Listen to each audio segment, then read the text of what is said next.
All right, good evening, everyone. This is Council. We're going to begin. Welcome, everyone. There must be something of interest. I will ask for an approval of the agenda as amended. Councillor Thompson, seconded by Councillor Marakis. Comments or questions? Seeing none, all those in favor? Opposed? That carries, Mr. Clerk. Declarations of pecuniary interests or general nature thereof. Seeing none, Mr. Clerk. Presentations tonight. There are none. Delegations, we'll start with Mr. Peter Smith. If you will come up. Thank you, Mr. Smith. You have 5 minutes. If you would, please, your name and address. Thank you. Good evening, Mr. Mayor and members of council. My name is Peter Smith, and I've been a resident of Aurora for 45 plus years. While preparing for this presentation, I contacted and spoke with many homeowners in our neighborhood.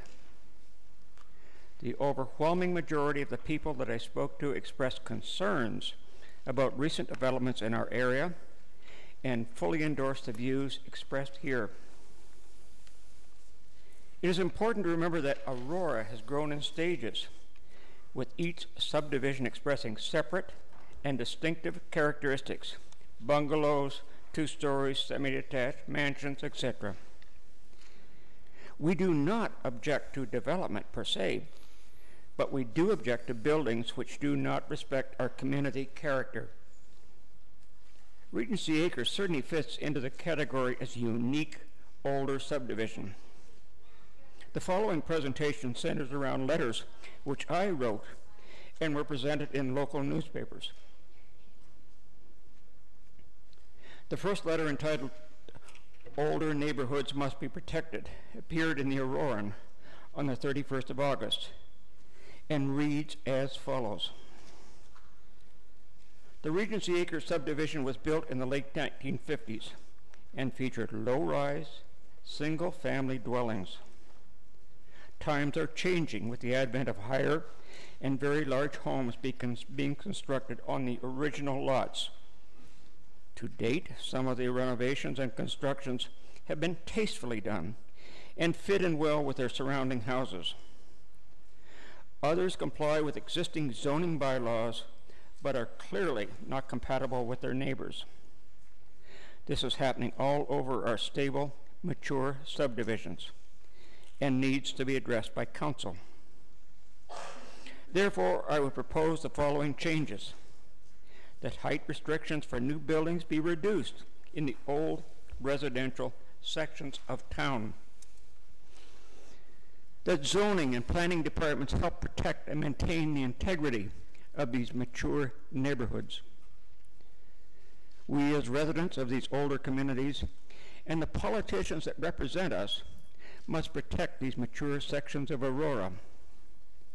In my view, this is a really important community issue which must be addressed now.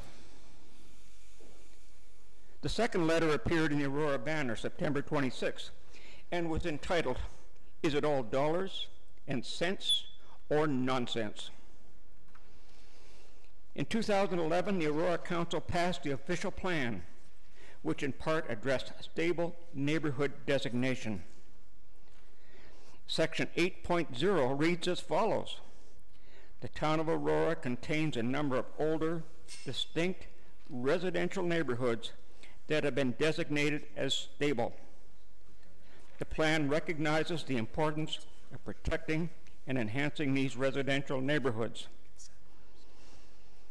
Section 8.11 states that all new development shall be compatible with its surrounding context.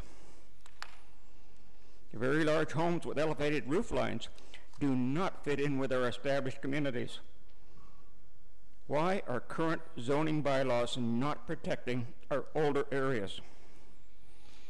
Change is inevitable, but must follow guidelines. To overlook the official plan does not make sense. In conclusion, I ask council to please help. You have 1 minute, Mr. Smith. In conclusion, I ask council to please help your residents protect and preserve their older parts of town. And lastly, I want to thank all the homeowners and potential voters who have appeared tonight in support of these opinions. Thank you.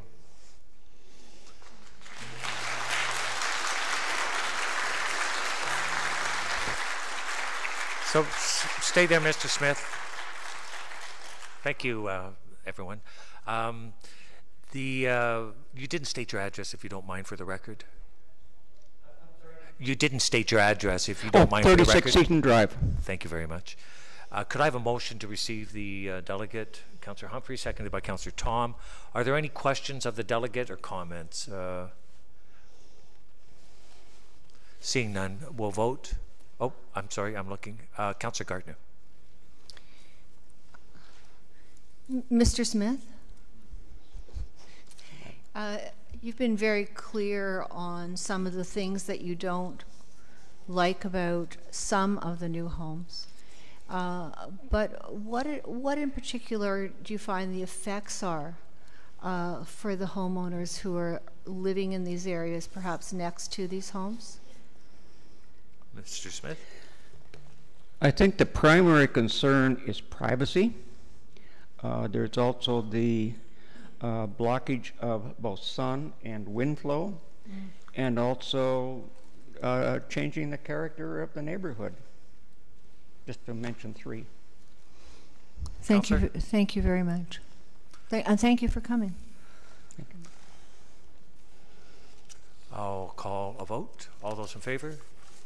Opposed? That carries. Thank you, Mr. Smith. Thank you. That is a notice of motion coming later. So we'll go through with the consent agenda before we move anything forward. Councillor? Excuse me, Mr. Deputy Mayor. I know it's a little unusual because the notice of motions come at the end, but we seem to have a lot of people in the chamber who are interested in that. Would we be able to pull that forward? I've checked with the clerk on that, and yes, we can, but we'll do the consent agenda first. Thank you. I'll start on my left. Is there any items on the consent agenda? Councillor Humphreys? Councillor Thompson? Councillor Gardner, no. Councillor Maracas? C5? Is that from...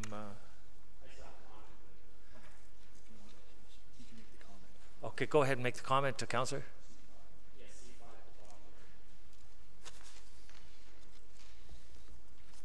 C5 Is it your memorandum, Councillor? Yeah, it's the, thank you, Mr. Chair. It's the memo I put forward in regards to my written submission to the Committee on Social Policy in regards to Bill 139. I was supposed to go down and speak. Unfortunately, the committee stopped the hearing short, 2 days short, and I was asked to go down on the Tuesday, but I couldn't make it down, so I put in a written submission, and I thought it was important for the residents and also for this council to know the comments that I made in regards to that bill. So I put that forward, and so I just want to let everyone know that they are in, and we're looking forward to that bill passing and for the reform of the OMB to occur. Thank you, Councillor.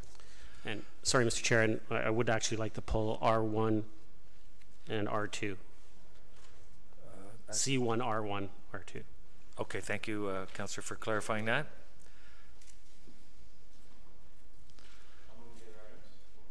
Okay, C1, and Mr. Clerk, if you would.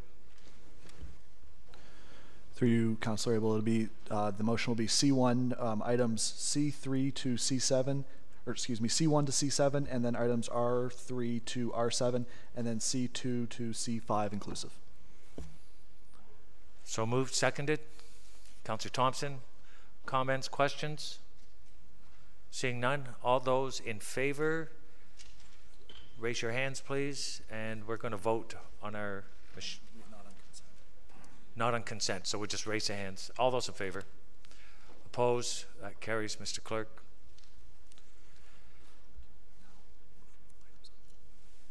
We'll move to items pulled and on the agenda.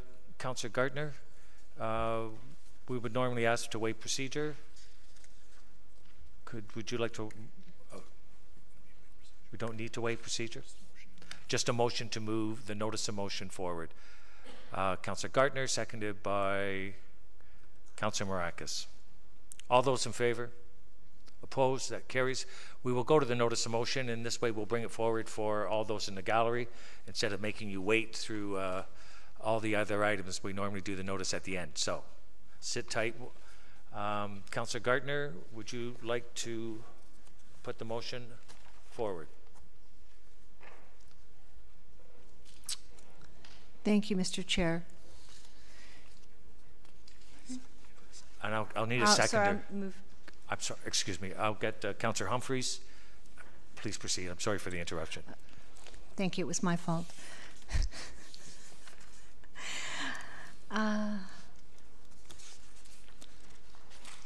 Our residents have come to council tonight, to us, because they have so much dissatisfaction and disappointment about some of the new homes that have been allowed to replace the older homes in their neighborhoods. They don't understand why. They don't know why. Some houses have been permitted that clearly are not compatible with the development that exists. These new homes may be beautiful, of interesting design, but they are so different. They are not in keeping with the character of these older residential neighborhoods. To be clear and to repeat what Mr. Smith said, residents are not objecting to the building of larger homes that try and sometimes succeed to be reflective of what exists and therefore enhance the neighborhoods and the streetscapes. Change is a reality. Larger homes are a reality.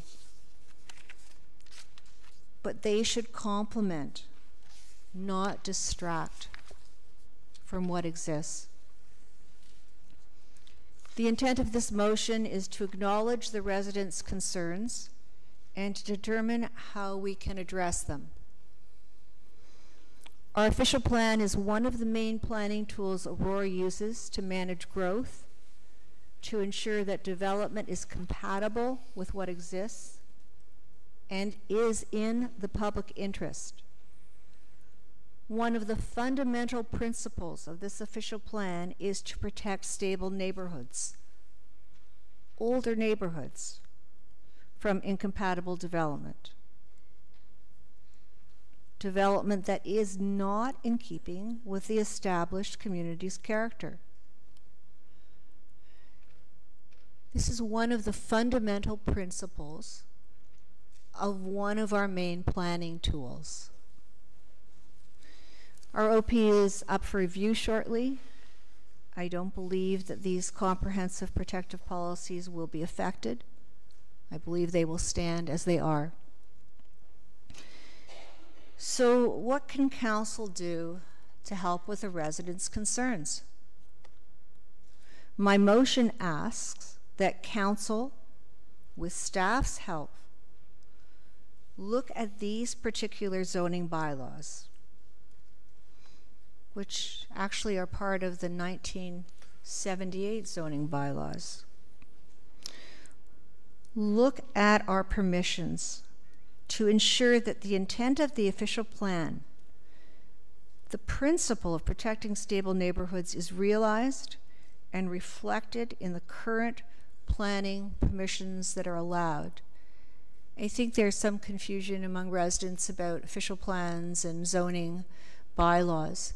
The official plan makes the policy, the zoning bylaws carry out that policy. Our policy says we should protect stable neighborhoods. Our zoning bylaws don't seem to be carrying that forward. So, very least, the start, council can look at the zoning bylaws that are in place and see if they truly reflect what we've planned for the town of Aurora. And from the fact that many of you are here tonight, maybe they're not. So, as a council, let's look at those zoning bylaws and see if there's anything we can do about it. Thank you, Councillor. I have Councillor Perry next. Thank you, Mr. Deputy Mayor. Through to Mr. Ramuno. When was the last time we looked at our zoning bylaws? Mr. Ramuno. Through you, Mr. Chair, we updated our comprehensive zoning bylaw with a new zoning bylaw just this past June 2017. Councillor. So we looked at our zoning bylaw this past year. We approved a new zoning bylaw this past year. That's one side. If I'll lay out my concerns with this motion. I have one concern with the motion is it's that staff and council look at performing a study. Myself, I'm not a planning expert. I don't think anyone around the table are planning experts. I think if we're going to be doing a formal study, it would make sense that we not interfere with the work of staff to perform a study. But with that said, I do think that it's important to have some community input. And so maybe a study shouldn't necessarily be the route that we're taking. Maybe it should be some sort of a committee with community's input so that they can all put forward something together. That's one concern I have. I think the larger concern I have isn't with this motion, it's what the repercussions of this motion might be. To have our staff do a study, no problems with that. But when I talk about repercussions, through you to Mr. Ramuno, Marco, aesthetics, how does that fall into our official plan? Because I think the major issue that everyone around would be saying is one of the bigger ones. The reasons these buildings don't fit in with the neighborhood is because aesthetically speaking, they're not a nice look. If you look at the size of our buildings, yeah, we can do a little bit of work with the height of our buildings in our zoning, but aesthetics, what can we do for aesthetics? Because to be blunt, the aesthetic from 1950, 1960, when a lot of the homes on Seton were built, and the surrounding areas is very different than the aesthetic today. So through you to Mr. Ramuno, what impact can we have on aesthetics? Mr. Ramuno. Through you, Mr. Chair, that's always a challenge when we're dealing with infill development with respect to new builds or additions. Those applications aren't subject to site plan control, and as you've mentioned, architectural design has changed and evolved through the decades. Just one point to make clear is that with respect to the existing zoning in a lot of our older areas, I mean, that zoning, residential zoning, which establishes the specific land uses and sets those parameters with respect to requirements, height, lot coverage, setbacks. Again, those have been in place for 4 or 5 decades now, and they haven't changed. Councillor? Thank you. And I guess we went through a similar exercise a few years ago with heritage homes in a heritage district in town. And at that point, although we got the impression from the beginning that many of the residents were in favor of it, when we started down the path, when a lot of the residents found out what the implications would be to their property values, a lot of individuals were no longer in favor of it. And I do think that if we carry on down this path and if we look at, there needs to be a balance. But I think if we go too far down one way, I think our community's property values will suffer as a result. And I think that's something that weighs heavily on my mind as well. So I think we've got to find a balance. And I think that's where the study comes in. but it's being aware of these things before we get going, and being aware of what the implications might be and what directions we might be going before we make a decision, I think is always important. So, Councillor Gartner, I'm not sure what the wording would be to change it to a council and staff doing a study, to some sort of committee process to have more input by citizens, but I'll just leave that out there for now.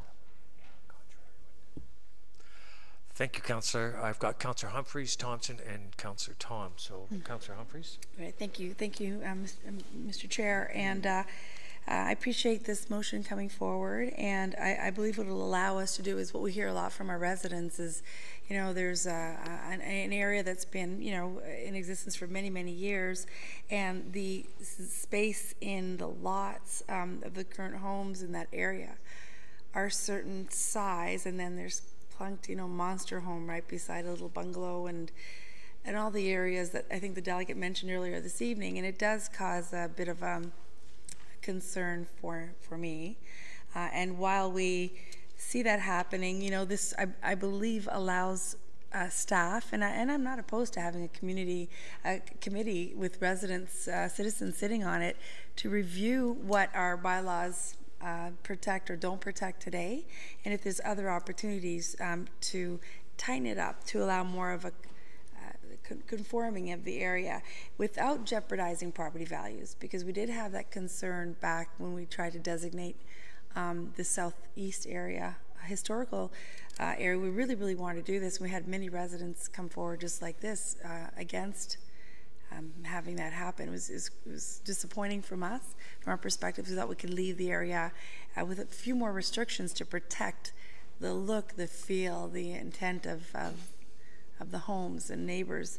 So that said, I believe this is timely, and I believe the report back from staff will help us as a first step, and consideration of putting a citizen committee together with council on it can be a really good way to move forward. A working committee that can again put in all the great ideas and thoughts that the residents want, protecting their area while enhancing and ensuring property values are not affected at all by any changes that could be made inadvertently causing that. So yeah, I'm in favor of this motion, and I'd like to hear more of the discussion around the table in terms of where it'll end up, and whether staff or a combination staff report and ultimately recommendation to citizen committee council. Thanks. Thank you, Councillor. I'll go to Councillor Thompson. Thank you, Mr. Chair. I'm certainly supportive of the motion brought forward by Councillor Gartner. I mean, at this point, what she's asking for is a report to come forward that just asks us to take a look at our planning policies and make sure that they align with our bylaws. And to me, that's fairly straightforward, and I'm quite comfortable with that. We often have conversations around this table about development applications and making sure they're compatible and suitable with the neighborhoods, and this has come up on a number of occasions. Councillor Peary referenced last term with the discussions around the Southeast Heritage District conversation, and I know at that time Councillor Gartner also brought forward a motion which really talked about what tools are available to protect areas from incompatible development. Mr. Ramuno brought forward a report that really just outlined those, that things that town could look at to help protect the character of existing neighborhoods. So I would ask that that report be recirculated to members of council and also used as an attachment for any report or study coming forward. It's report PL 14-059, and it was titled Protection for Areas of Significant Heritage and Cultural Resources. And I think in that it provides a lot of different ideas and things that the town already has in place to ensure compatibility, but also things that we can look at as well. So for now, I'm certainly supportive of the next steps. Thank you, Councillor Thompson, and Mr. Ramuno has noted that report, so thank you very much for bringing that to our attention. Councillor Tom, and then Councillor Kim. Thank you, Deputy Mayor Abel. Echoing comments of Councillor Thompson, yeah, I'm happy to get a staff report looking into this. Similar to the comments just before I started speaking, I'm not sure. I mean, we just updated our zoning bylaw this past June, so I mean, hopefully staff looked at compatibility issues when they were updating it this year, and I know they did, obviously. So I'm kind of with Councillor Thompson, and hopefully the scope of this directive to staff is that we're looking at more than bylaws, because Mr. Ramuno, you and I were chatting the other day about site plan control, and I'd like to know what the details are on that, how it can be implemented or how it is implemented in other areas. I know we have site plan control on commercial properties, but not for residential properties. I'm not saying I'm in favor of expanding that townwide. I just think it should be included in the scope of the report that we get back. And certainly, as Councillor Thompson mentioned, any other relevant reports from years past and past terms, because I think the more information we have, the better. The only issue I have with this is, again, I read it as a staff report. I know Councillor Peary thought it was something to do with council, but it does say council, but I have a feeling the direction is pretty clear that it's going to be a staff report. But there's no time frame given to this. And I mean, obviously, you know, there's only 1 year left in our term, so I don't know how long it's going to take for staff to come up with a study of this size. So I don't know why it's been left out. Maybe Councillor Gardner has an idea from staff on how long it's going to take them to compile this information, but certainly I would hope that it would come back within the next, 6 months. But I'll leave that to Councillor Gardner if she wants to make an amendment. So again, I'm supportive of getting a report back, and I just hope the scope is not bigger than just the bylaws. I hope it encompasses a lot more of the policies that surround infill development in stable neighborhood. Thank you, Deputy Mayor. Councillor Tom, you asked Councillor Gardner just a timelines. If Councillor Gardner, did you want to comment on that at this time? Thank you, Mr. Deputy Mayor. I mean, it's true that staff has just looked at our zoning bylaws. The piece that's missing is that we didn't look particularly at the zoning bylaws for the older stable neighborhoods. And I think it's something we should have done. As Mr. Ramuno said, they're decades old. But I didn't think of it, and I apologize for that. With respect to the timeline, soon. I think this could be done fairly quickly, because I believe that, well, I know Mr. Ramuno. I think it could be done fairly quickly, and we're only talking about a very small section of the bylaw. Perhaps Mr. Ramuno could comment. All right, thank you, Councillor. I'll go to Councillor Kim. Thank you, Mr. Chair. And I thank everyone for showing up this evening. I know how much this means to people, because they're taking time out of their busy weeknight to support the motion. And I'm certainly in favor of Councillor Gardner's motion in terms of building out responsibly and having staff come back with a report to identify more responsible ways, or perhaps give more tighter guidelines as to how a responsible planning should look like in a stable neighborhood. And I'm certainly empathetic of residents who've been in their bungalows for 10, 20, 30, 40 years and used to sunlight and the enjoyment that they have of their neighborhood, seeing a consistent look and feel in their neighborhood. I know my parents live in a similar type of neighborhood in North York, and they're going through some of those changes as well. And in line with what Councillor Peary stated in terms of collaboration, perhaps a consideration to you, Mr. Ramuno, would be to have perhaps maybe a moment where you can have an open house and have feedback. We've certainly heard from a lot of residents from an email perspective, but if they wanted to come in person to an open house and to give their feedback, we've certainly done that with other projects. I mean, this is not a project, but certainly this is something that is certainly needed that would preempt any future projects. So maybe that would be under consideration, so that whatever outcome or policy or bylaws or recommendations that staff have, at least they feel good that they've had a fair opportunity to provide input. And in addition, Mr. Ramuno, I would suggest that perhaps this process be used to provide education in terms of facts of some of the outcomes in other municipalities that had maybe similar bylaw changes or recommendations, and those who didn't have those changes, what was the outcome in those neighborhoods? For instance, I know that it's been said about property values, and any time any land or development issues brought up, property values is not far behind, and the most likely argument is that my property value is going down, and every report that I've seen, when there is gentrification, property values almost always go up. And so I know my father, he went to the OMB and his neighbors and prevented some larger houses, and 15, 20 years later, he actually regrets it because his neighborhood's only growing at 7%, whereas the neighborhood that built the larger homes, they were going up about 15%.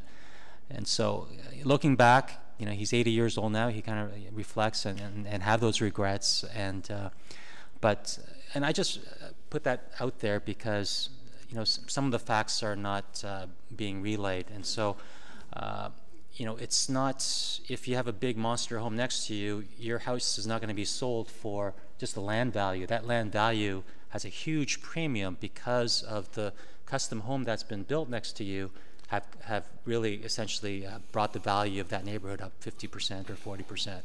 And I know not everyone's going to believe me, but over 20, 30 years of research, that's what it tells me.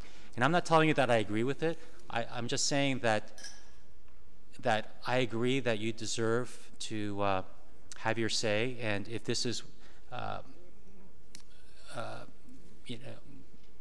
if you want your neighborhood to have responsible growth, and we all agree with that, and want to grow in a certain way, then I'm certainly all for that. But I just think that the facts, just so that everyone makes their decision based on the right information. So that's not indicative of my choice. I'm just saying that I certainly hope that everyone knows what the outcome would be. But I'm fully in support of a stable neighborhood, that you don't have erratic buildings. And certainly, I don't want residents' sunlight to be impeded. But I look forward to staff's report and see how that comes by. Thank you. Thank you, Councillor Kim. Councillor Marakis. Thank you, Mr. Chair. I'm supportive of the motion in front of us. I think it's important for us to go through this exercise. I think it's a very worthwhile exercise to go through, considering we do have an official plan update coming up soon. I mean, I know it's a little far off, but I think it's a good first step for our staff to take to look at and make sure that those definitions and the intent within our official plan right now do meet our zoning requirements, and will allow for the integrity and character of our stable neighborhoods to be realized, and so that we don't have that, I guess, inappropriate growth that we're hearing and talking about. I know a lot has already been said at the table, and I think my views are that we need to keep that uniqueness within our community, and that's the kind of vision that we've set forth, and I think looking at whether the definitions within that OP do meet what the zoning is saying, I think it's a good first step for us to look at and move forward with that.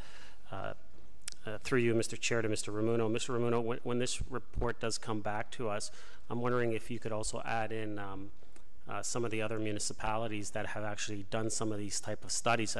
Halton Hills has done they did a mature neighborhood character study not too long ago, and then it's a very in-depth study, and maybe we can take a look at that and see how they went through that to look at protecting those neighborhoods. I know London also did one. Hamilton also looked at it, and I believe there's one more, but maybe I'll talk to you offline about that. But if we could get some of that information back to us as well as part of that study, so we can see how other municipalities looked at protecting those mature neighborhoods. And I know that for Halton Hills specifically, they moved, one of the things that they did is they moved from the definition of stable neighborhood, they changed the name to mature neighborhood, and they specifically mapped out certain areas. So within Halton Hills, your Georgetown area, and they made sure that the zoning in those areas were slightly different from other areas within the municipality. So I think that's something that we can look at here for this one, and move forward to a point where we can look at keeping our town unique. So I appreciate this and thank Councillor Gardner for bringing this forward. Thank you. And so everyone has commented once. I'll take my turn and then we'll go around a second time. Of course, I was one of the proponents moving forward with the Heritage District in the Southeast, and respectfully, the majority of residents in that area expressed not to, because they believed it would affect their ability and their property values. And so we have received a lot of emails. I would say the majority are in favor of Councillor Gardner's notice of motion, and I certainly would support that as well. I believe in the stable neighborhoods. I believed in it with the Aurora ratepayers, the Aurora Village on Temperance, and I believed it in the Regency area. I think there's a lot of merit to getting a report and coming back with it. So I'll go around round two. I've got Councillor Gardner, and Councillor Perry, and then Councillor Humphreys. Councillor Gardner. Sir? Okay. I'll then go to Councillor Perry. Thank you. We always assume Marco can get things done like magic because he's great at what he does. But through you, Mr. Chair, to Mr. Ramuno, Marco, would any funding allocation be worthwhile in this, or is this something you can do in-house without any extra funding? What money? Mr. Ramuno. Certainly, through you, Mr. Chair. No, I believe this is something that staff can deal with in-house, and we can put a report together and do the proper review and evaluation for the eventual report to council sometime in 2018. Perfect, thank you. And I've got a question to Councillor Gardner. The only reason I brought up the wording that council and staff do a study, it seemed odd to me. We don't really see anything that has that written in there. And in Councillor Gardner's statements, to start us off, she did mention that she wanted to have council and staff do a study. So I'd like a little bit more understanding on that, whether it is truly just one of our regular staff reports that we always get back, or what role Councillor Gardner anticipates that we'd be playing in creating this study, if that's the intent. Councillor Gardner.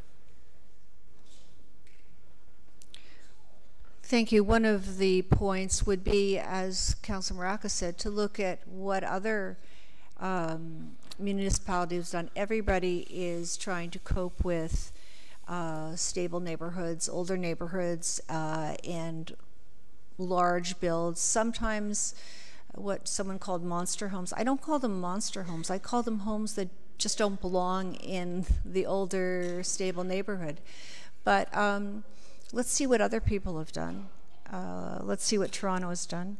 And I want this to be a collaboration between staff and council. I want it to really be a discussion, a fulsome discussion of what we can do, what the repercussions would do, what would be the advantages to the residents. Certainly the residents would be welcome to come out and listen to us talk.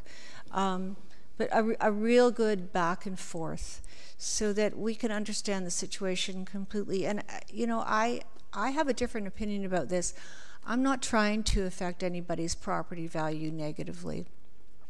I think that if new homes come into the area and they're using building materials and design features that reflect what's in the neighborhood to some extent, and still have their modern upgrades and their size, I don't think it's going to detract from the property values. I think it may even increase the property values in that area, because these are very desirable areas for people to locate.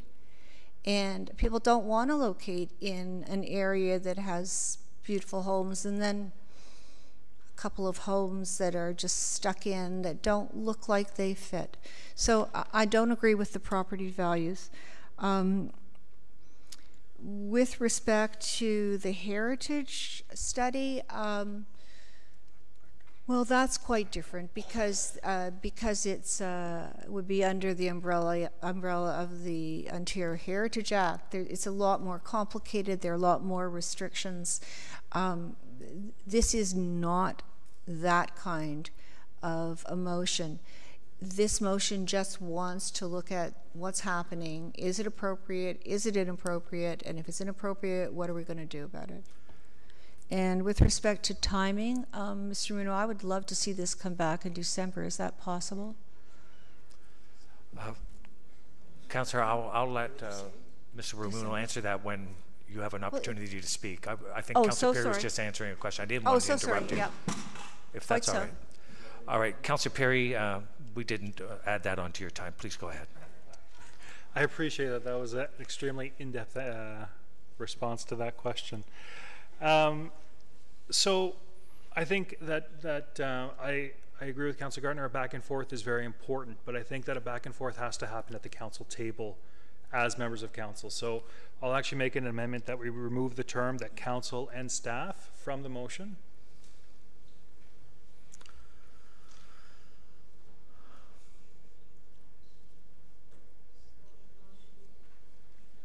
Is that just the amendment just to remove that a report come back? Yeah, I'm happy with having a staff report come back to us. My concern is that we're including the words that council and staff, or that council and will be doing work, behind closed doors, that will be sending, back and forth to Mr. Ramuno, to planning staff. I just think if we're going to have a debate about what staff brings back to us, we need to be doing that at the council table. And if we're going to be inserting our individual comments, again, I think that's something that needs to happen at the council's table. But to ask staff to be doing a study in collaboration with members of council, which is what Councillor Gardner had explained, I don't think that's the proper process. I'll just refer to the clerk on this one, Councillor Perry, with the removal of council on this notice. Thank you. And through Mr. Chair, I think if Councillor Gardner believes that the word council in the motion is integral, then your amendment would be contrary to the motion. If she believes that council is a key word in the motion, so I'd go to her to figure that out. If I could, Councillor Perry, I'll ask Councillor Gardner to address that comment. Councillor. Thank you, Mr. Chair. And our clerk ran that one by me earlier. I believe it was last week. Well, the intent is that council represents the residents, and so it needs to be council that is completely involved. If it would be helpful to Councillor Perry, it could be that we could just do that staff do a study and bring it back to council for their input, for their input and discussion. Okay, I'm fine with that. Does anyone want to second that? Are you seconding that? Okay. Councillor Humphries? That's a friendly You'll amendment. second that? That's a friendly amendment. Hang on. Everyone hold still. Mr. Clerk. Thank you, Mr. Chair. It sounds around the table like that's a friendly amendment, so we'd be willing to just remove the word council as it right now. Well, but it needs to be clear that, well, it's implied, but it needs to be clear that it's going to come back to council for discussion. So if thank you, and we'll take that out of the motion. It's a friendly amendment. We won't vote on it, but we do have on a number of occasions staff will invite council one-on-one for comments, and that would build into the report. So there is that opportunity as well for that collaboration, and then it still comes back to council. Thank you, Mr. Deputy Mayor, but I want everything to be done at the council table. Okay, fine. Just merely a suggestion. Okay, so we'll take that out. A report will come back to council. And just to finish up, Councillor Perry. Thank you, Mr. Chair. And I neglected to thank Councillor Gardner for bringing this forward. I do appreciate it. I think the residents appreciate it as well. So thank you. Thank you, Councillor. Councillor Humphries. Thank you, Deputy Mayor. It was what I was bringing forward was exactly done. So I absolutely support this and looking forward to the report coming back to us for our input and next steps in terms of further collaboration. And the discussion we had earlier with committee, potential resident council staff committee would be, I think, fantastic. So looking forward for this to come back, and hopefully timing of December. And I think Councillor Gardner can wrap that up at the end of our discussion. Thank you very much.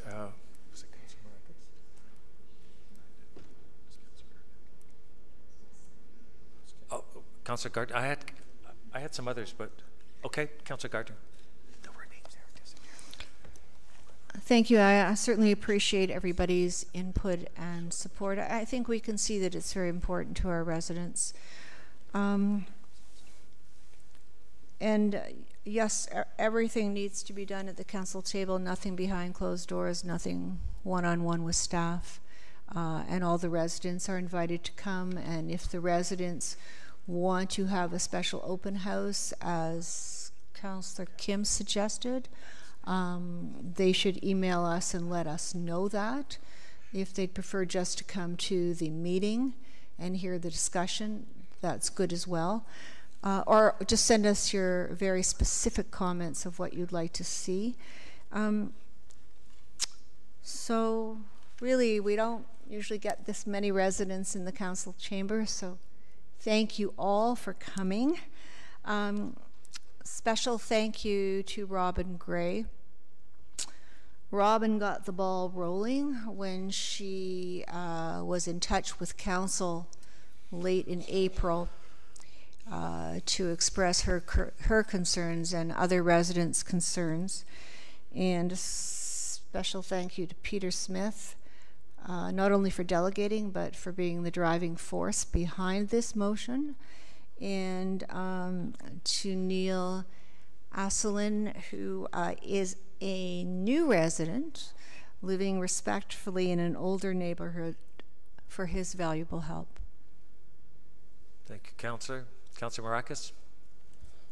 Thank you, Mr. Chair. Through you to Mr. Ramuno. Mr. Ramuno, will this report also include not just new housing, but also look at replacement housing, additions, alterations? Will it also include all of those aspects, or are we just talking specifically, is this report going to just look at just infill, building a brand new house? Mr. Ramuno. Through you, Mr. Chair, I'll take council's direction, but based on what I've heard, I think council wants me to take a comprehensive look at any alterations, not only completely new builds, but any significant alterations or additions within established neighborhoods. Thank you, Mr. Ramuno. I just wanted to make sure, because last thing I wanted was the report to come back and it would just be that one version, and then we'd be asking for another report later, and this would drag out even longer. So I appreciate that. Thank you very much. Thank you, Council. We have a number of things. Councillor Thompson brought up the study done before in 2014. Best practices have been brought forward. Timing, Mr. Ramuno, had been suggested for December. I'd like your comment on that. I'd like everyone to sort of get a clear indication of what we anticipate. Certainly. To you, Mr. Chair. Considering the comments, in light of the comments, and I think we'll need to undertake a comprehensive review, not only of our policies, but also of other municipal policies and studies that have taken place, in the past. And based on our committee and council timelines, bringing something back of this magnitude before the end of the year is difficult. We're looking at probably the first quarter, at the very best, first quarter of 2018. But we'll do our best. It won't happen before the end of this year, though. Thank you, Mr. Ramuno. Seeing no more comments or questions, I'm going to call a vote. We're going to use our machine here. So all those in favor? Opposed?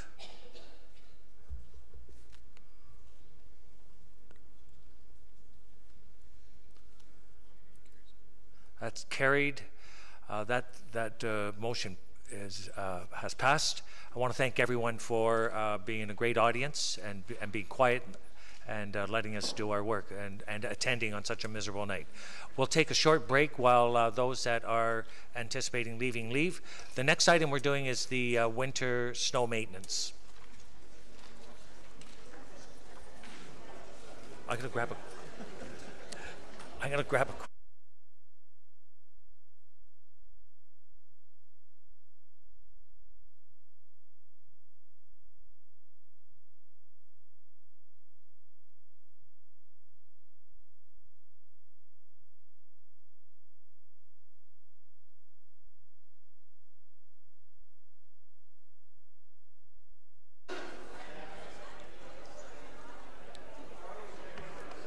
I wonder if Linda would mind closing the door. I got two going.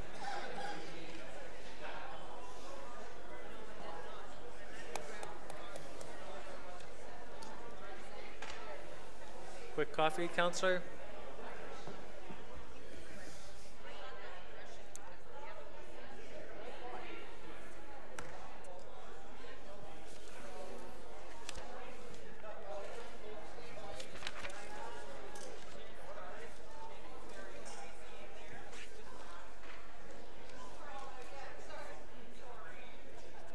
You sent out Taysha bylaw, right? Did you? Okay, that's good. Communications. Clear that door. One more to have quorum. All right, thank you, Taysha and Stephanie, for closing the door. Councillors?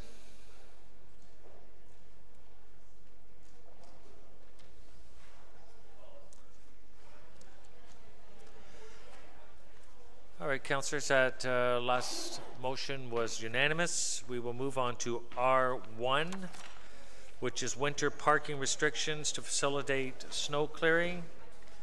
I will note that R1, there's supplementary information to the report. So how would we proceed in this case, Mr. Clerk?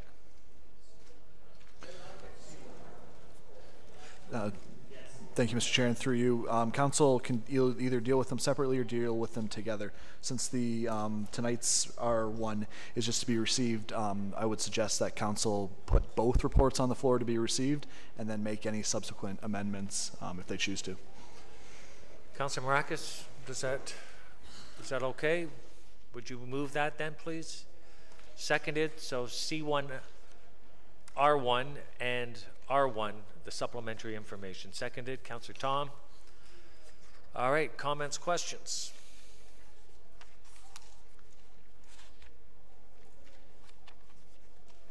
Councillor Marakis.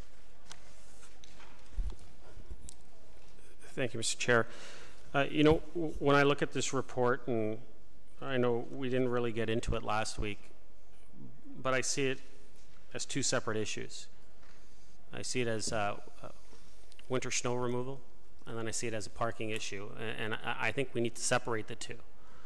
And from what I'm hearing and from what I read within the report, and we were all thankful and you know, and said how great the work of Mr. Tree and Mr. Downey with the report that we got a couple months ago or a month ago in regards to how we're going to provide better snow clearing for our residents.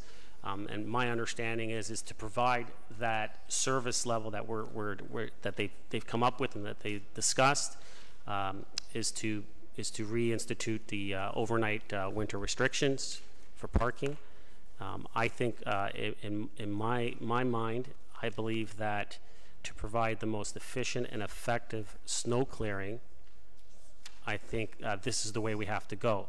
Now, when it comes to parking, I think there is a parking issue within the town, and I do think that residents, there are some residents that have legitimate concerns as far as parking within overnight within the winter time if there is restrictions, and you know, due to circumstances they have no room to park. Quite frankly, I think that's a bad planning. When unfortunately, maybe not so much this term, but past councils have allowed certain developments with not enough parking spaces. but we are where we are, and there isn't enough parking for some residents. I think that at the beginning of the term, we looked at how we could resolve that issue. Councillor Kim asked for just-in-time parking. I asked for to look at a permitted parking solution. I think that those solutions are better solutions for the parking issues. The just-in-time parking would allow for people that have guests coming over during the holidays or during the winter seasons when those restrictions are in place to be able to, you know, go to the town website or go through their phone on an app possibly. I know that there's many apps out there that a lot of other municipalities are using, and that you can, in essence, get your permit for that night. The cars can stay over on the street and they won't get ticketed. Same thing with asking for that permitted parking to be put in place. We could have residents that could apply for a permit over the winter season, which would allow them to park over that winter season. The reason I look at them separately too is when you look at some of the stats that we're getting, never before in this town have people ever been ticketed during the day for parking on the street during snow removal. Last year they were. So if we want to talk fines, our fines went up 100% during the day. Now, we also have to look at some of the information that we've been provided in the extra report. 24 hours is a minimum when a snow event is called. So that means for 24 hours within the whole town, no one can park anywhere in the town. This not only limits people within business areas, but it also limits contractors, people going over to houses, caregivers, getting tickets during the day, not being able to park on the street when they're visiting people. Also, what happens when someone has dinner plans for 7 o'clock and a snow event is called at 3 o'clock and everyone has to be off the street? Well, what are you doing for dinner? Your guests can't come over. They have nowhere to park. So it's a difficult situation. So I think the permitted parking solution is a much better solution for the parking issue. And as I stated, I think that staff have also stated that to provide the best possible service for snow clearing, we need to revert back to that overnight restriction. And so I think that is a very important thing for us to remember, is that I think the bigger issue is making sure that we provide the best possible service when it comes to snow clearing for our residents. We have to make sure the streets are clear. We have to make sure the streets are safe. You know, one of the other numbers I know that was thrown out, it was thrown out last week as far as how many people have signed up. And it's, I think it was it's around just over 700, might be 730. I don't know the exact number. But I mean, it's a great number for people to have signed up. But when you look at the overall number and how many households we have in the town, how many cars on average per household, that works out to only 2%. So that means 98% of the town of people that drive or have vehicles were never aware or never made aware or never knew when a snow event was called. And so that's why I believe that the permitted parking solution is a better solution. I think the just-in-time works very well, and I do believe through you, Mr. Chair, to Ms. Van Leeuwen, I know that I'm not 100% sure, but did we get the equipment? Because I know it was a budget line item at one point. Did we get that equipment to be able to provide that permitted to have the software for that permitted parking solution? Ms. Van Leeuwen? Through you, Mr. Chair, we have a capital project. We do have the handheld machines. We would need to do the workflows and the obtain the software to support the just-in-time solution, but it is an open capital project at this point in time, and I do believe that we could implement that fairly quickly. When we looked at this program, Markham has a very similar program, and other municipalities as well. There are some restrictions with respect to just-in-time parking permits. It limits certain households to maybe a half a dozen a year. Those kinds of restrictions are typically in place in other municipalities. Councillor, I'm going to ask you to wrap up. If you could, your 5 minutes. Sure, I'll wait till I speak again. So thank you very much, Mr. Chair. Thank you. Councillor Humphreys. Thank you, Mr. Deputy Mayor. And yeah, I'm in support. Well, I know we're talking about the additional information to be received, but we're combining the discussion this evening right now, right? Just to be clear. Perfect. And I apologize, I wasn't here last week for the details, but for me, overlooking all, both last year's program and then this year's proposed program to go back to restrictions between 2 and 6 a.m. What I received last year was actually quite a number of calls every snowfall from contractors or people working at homes where there were, and one of them in particular was putting insulation in for a new part of an addition to a home, and they were ticketed and basically threatened to shut down and move away. And this was businesses that, business people that are trying to get work done for our residents.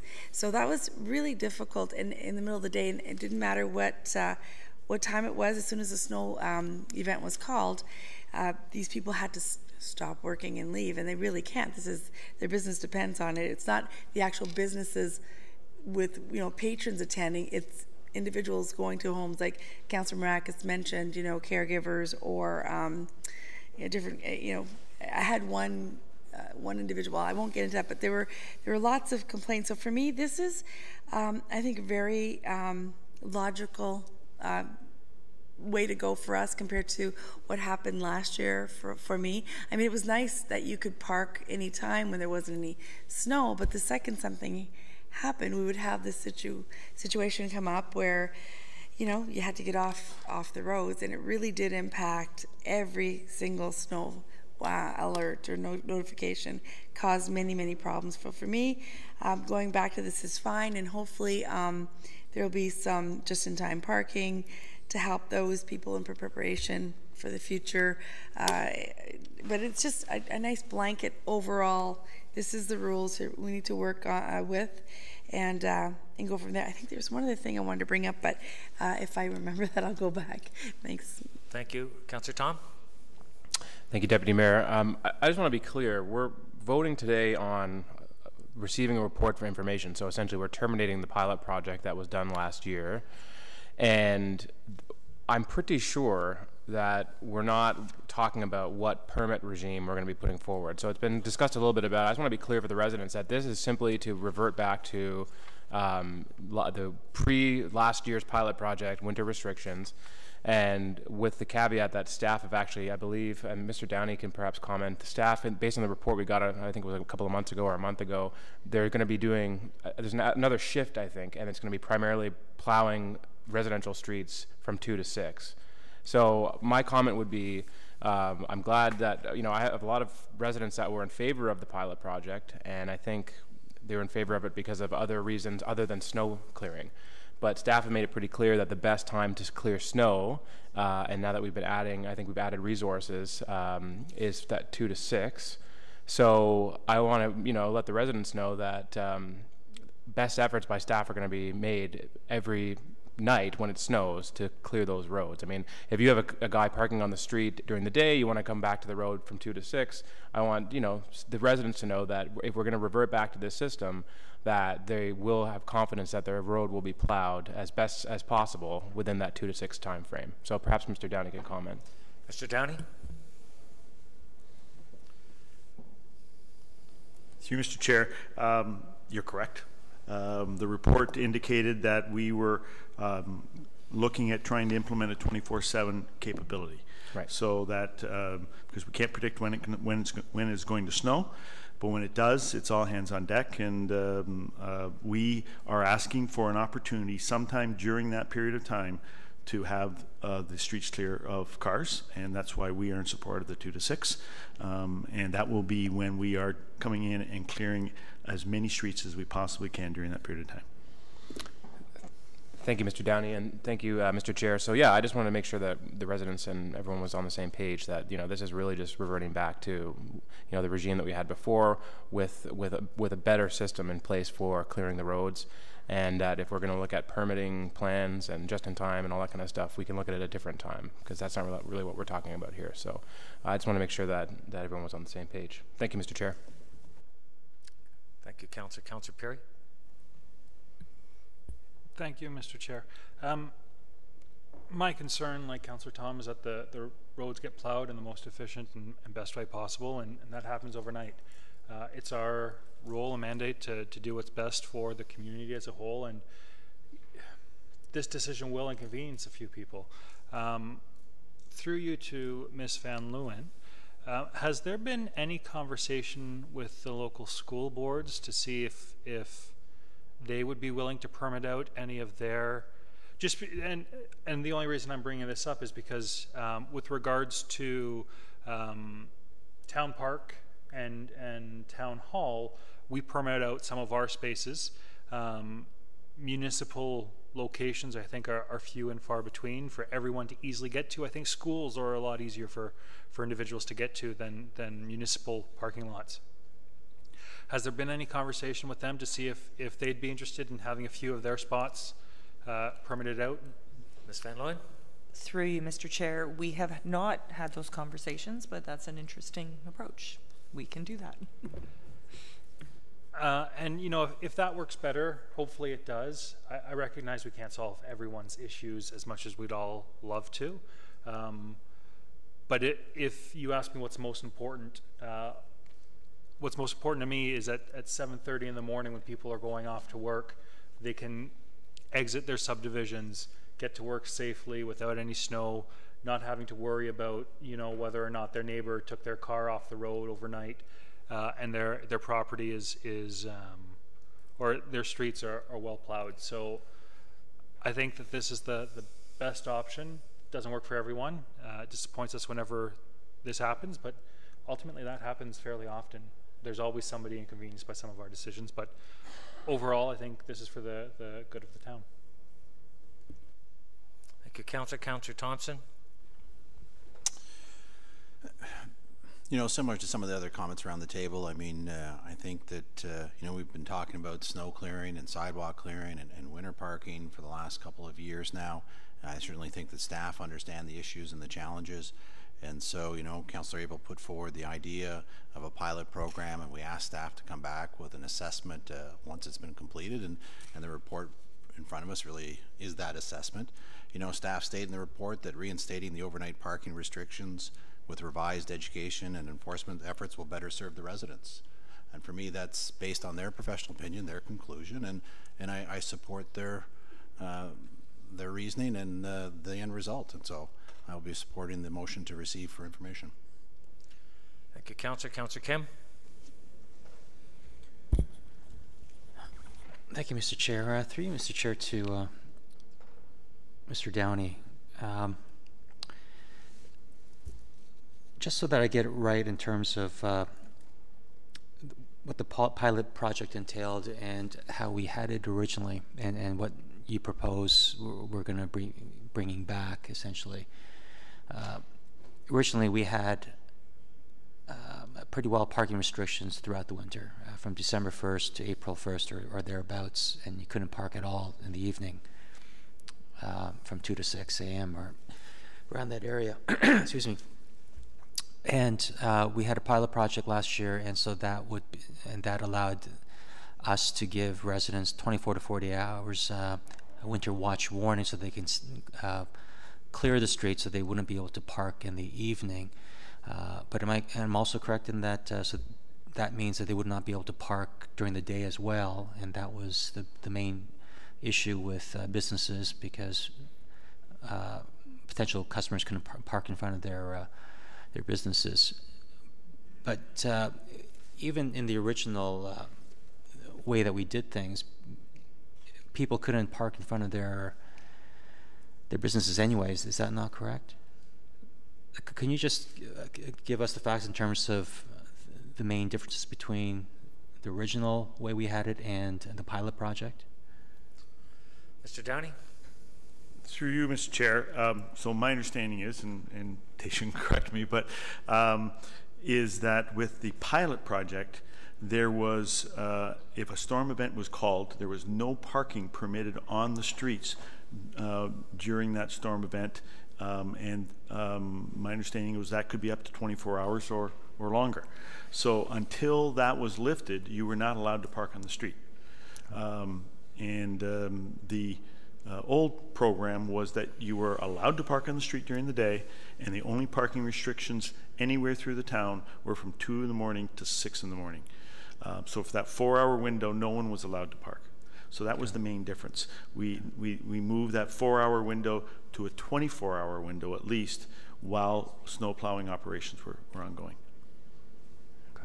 Okay. Councillor? Yes, thank you. And through you, Mr. Chair, to Ms. Van Leeuwen or Mr. Downey, if the issue is with parking, then and I realize how important it is because I mean the world has changed, and I do agree that the number one priority is to clear the streets, because that's without the streets being clear, there's no point even having a car, and so we do need, and that is first priority. I'm just wondering whether there's just a some kind of a happy medium that we can discover, and why can't we have the pilot project be a permanent fixture, but instead of having a 24-hour do not park, have a 11 p.m. to 5 a.m. or 6 p.m. Window where you cannot park, so that all the street plowing can be done in the evening. And certainly, the neighborhoods, if there is a snow event and it rains or it snows hard during the afternoon, maybe they'll have to wait that following evening to get it plowed. But given that the snow events only happen, 6 to 8 days out of the year, and given that, unfortunately, due to economic forces, not every family can have 3-4 parking spaces. So, is there any way? What do you think, Ms. Van Leeuwen or Mr. Downey, in terms of having a longer plowing window, but in the evening, and giving residents a 24-hour headway, and allow people to park during the day? Councillor Kim, if I could, we were asking to sort of enter into a debate situation to give their opinion on extending and doing things. I don't want to sort of engage in that. I mean, it's more you that would like to see that. I mean, I understand that. Yeah, I understand that, and I guess in looking at this in more detail and just confirming, because I really couldn't quite understand the report myself, and it just seems that the suggestion that I'm bringing forward seems to be a closer happy medium as opposed to one extreme method or the other. And it just seems that more people would be happy if we do the pilot project and just have that optionality for a larger window in the evening.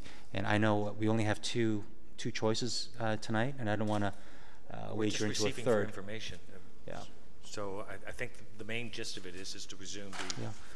You're right, and it's for information, and if staff can kind of consider that option and see, just let us know what you think about that, and we can certainly put a vote when the recommendation is put forward later on.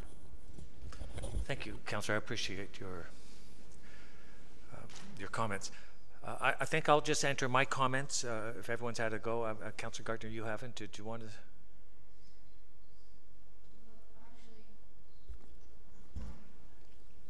I think everything's been said that I would want to say, but I did perhaps want to have some clarification on what Councillor Maracas said with respect to communication, or maybe maybe staff wants to speak to that. I mean, it seems that we had a lot of trouble last year informing the public about the pilot study, and communication is so important. Maybe I could just ask why we had so much trouble, why people were so resistant to not working with us with the pilot, with respect to the pilot study. I'll ask Ms. Mackenzie Smith to comment on what we did last year, and perhaps your comment on that. Through you, Deputy Mayor. so we had really, relatively speaking, there's a significant number of people that did actually, you know, the number that Councilor Maracus stated was, it was a relatively small percentage in terms of the population. We did have, I don't have the numbers off the top of my head, several thousand people on a regular basis attending, visiting the webpage that was dedicated as well. We also had a hotline set up for people to call to verify what the snow status was as well.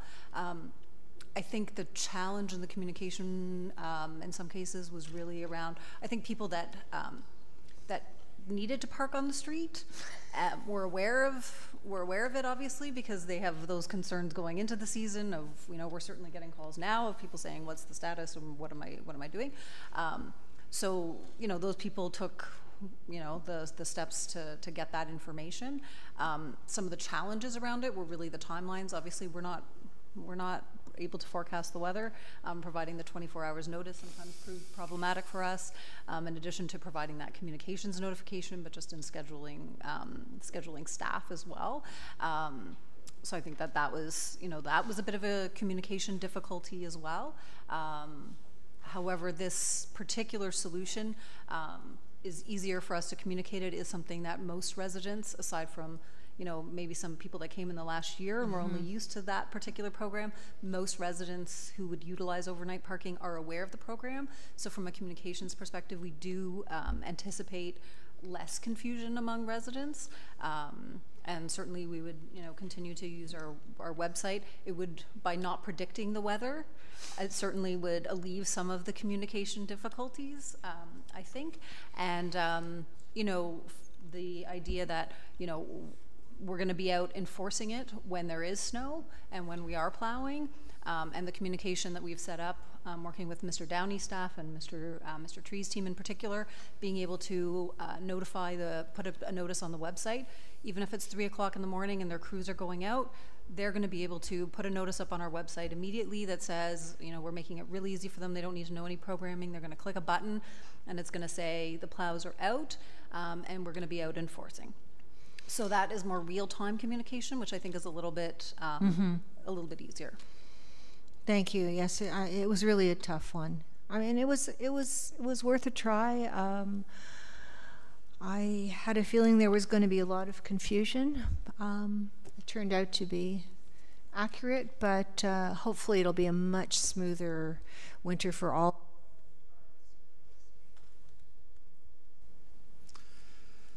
Thank you. And so my comments, if I could, you know, it's always good for council to have evidence-based statistics when they're dealing with something like this. The supplementary information we received on our agenda is, in my opinion, subjective. There's no numbers, they're just comments. So I appreciate the comments from staff. I like looking at the stats and then being able to comment on it. You know, Councillor Humphreys made a comment about contractors and having to do their work, and I appreciate that because there's a great trade and industry there. But often when someone is coming and it's snowing, I think the homeowner would make amends to have them park in their driveway and say, you know, park there.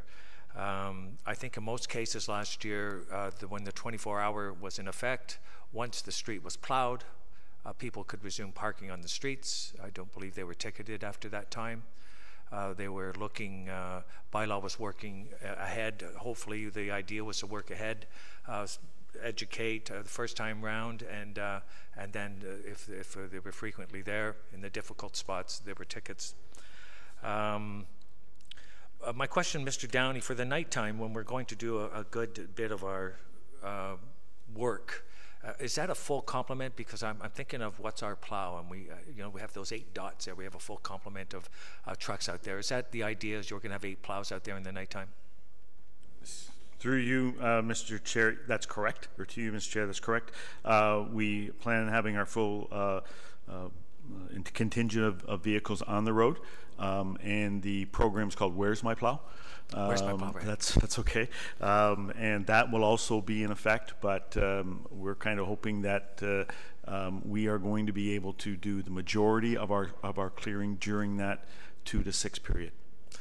And so my comment to that is most of the cars that are driving it, and Councilor Marakis alluded to this, and we're all in the same boat. We want to make our roads safe for, you know, our kids going to school, to and from school, and our commuters to and from work. That's when we should be plowing our roads and getting them done. And I'm not saying we're not, but the idea that if there are parked cars, we're going to have to move around them and come back and finish that off, as we did before. So I don't think, Mr. Downey, we're going to slow down during the day we'll have a full complement out there. We're not holding back during the day to put out a full complement in the evening. Is that correct? To you, Mr. Chair, the report that we provided to you identified a capability of plowing 24/7. So we have identified our staff needs that would allow us to plow in a 24-hour cycle. And that is our expectation, so that you're in the truck for 8 hours, and then someone else comes in the truck for 8 hours, and then someone else comes in that same truck for the 8 hours, and the truck keeps moving. So that is our goal. How quickly we get the roads cleared, quite frankly, depends on when the snow falls. Yeah. So if we get a snowfall that starts at 3 or 4 in the morning, as you can appreciate, we're going to be at least 24 hours before we get these roads cleared, because we won't be able to get around to those streets until they're cleared at 2 o'clock the next day. But if the snow starts falling at 8 o'clock at night, then the chances of us getting out there and getting as much of that work done by the time the morning comes around is much greater. But it all depends on when the snow starts. So in summary, as soon as a snow event starts, you start your full complement. Doesn't matter what part of the day it is. Once the snow is established and we're having a snow event, a full complement goes out, and if they do their 8 hours, then you've got a full complement coming then until the snow is cleared. I mean, we do have these incidences every now and then where it's longer than 16 hours, but is that a fair summary, Mr. Downey? That's exactly correct. So it doesn't matter if it starts in the morning, in the evening, it's full complement going. My concern is having the roads cleared, and we won't be able to clear them until we have that 2 to 6 window in front of us. So you may go the entire day without getting full clearing on your road, because we simply can't go down that road until it's clear between 2 and 6. So if we have an early morning snow, you're going to be at least a 24-hour cycle before you have a cleared road. And I'm fine with that. My point, and I think the reason I brought in the pilot project is because when it's not snowing, Ms. Van Leeuwen, you'll be out ticketing if it's in those prohibited hours between 2 and 6. To you, Mr. Chair, we're going to take that opportunity to educate. So you're not going to ticket? If it's not snowing, the plows are not out with the blades on the ground. We are not going to ticket. We are going to educate. So and the reason I brought this up is because I think it was 2015, on November 15th was when it started. I believe it was a Sunday. You had issued 53 tickets, and we didn't get our first drop of snow until December 23rd or something. So for a whole 7 weeks, we were ticketing people, and we hadn't even had a snowfall. So that's where people were sort of saying, if it's not snowing, why can't I park on the road overnight? So you're not going to be ticketing in these instances. To you, Mr. Chair, that's correct. Well, that's We're going to take a different approach with this overnight restriction. And I think that's really important for our residents to hear, because we did receive emails stating, they did like that project because it did give them that ability to park. I think almost everyone appears universally that if it's snowing, the car shouldn't be on the road, whether it's day or night. We're not going to enforce it during the day because there's businesses and all kinds of things going on, and that we can come back and finish it off. So I'm very pleased to hear that, and I will be in support of this motion, knowing that we're not ticketing if it's not snowing. Any other comments? Councillor Pirie, then Councillor Marakis. Thank you, Mr. Chair. It was clear to anyone who read the report, and we talked about it last week, that staff wouldn't be ticketing unless it was snowing, and there was snow. So I think everyone around the table was aware of that last week. I'm seeking a little bit of clarification, Mr. Chair. you'd stated that it was a subjective report and you would have wanted to see more numbers. What kind of numbers would you have been looking for? Because, and I'll, just so you understand, as I was the chair last meeting, I took great care to have all of your questions asked and all of your questions answered. And where your questions weren't answered, that's the result of this here in front of us. So what type of numbers were you looking for to make it objective? Well, I don't really want to get in a debate with you, Councillor Perry, but I'll give you an example on the first item on the report, R1. If you look, it says a month-by-month breakdown of tickets issued. So I would expect some numbers month by month. And the report says a month-by-month breakdown of tickets issued during snow events revealed. So that is them telling me rather than the stats there for me to make that opinion. Fair comment. So to clarify, there were, I think it's again important to make sure we're all on the same page, that there were 7 events in December and 2 in February. Those are hard numbers. And in December, there were 230 tickets, and in February, there were 320 tickets. And again, year over year, going through this pilot project resulted in 1,931 fewer tickets than the year prior, which was a loss of $63,000, just about $64,000. So I'm not sure what numbers you were looking for. Everything that you've just stated is in the report. So I think it's unfair to say that staff are giving us subjective reports when the numbers that you were just looking for are in the report. Thank you, Councillor Perry. Is there anything else? Any other comments or questions? Seeing none, I'll call a vote. Raise your hand. All those in favor? Opposed?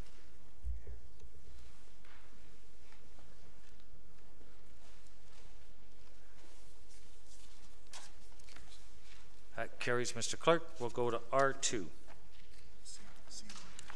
C1 R2, thank you.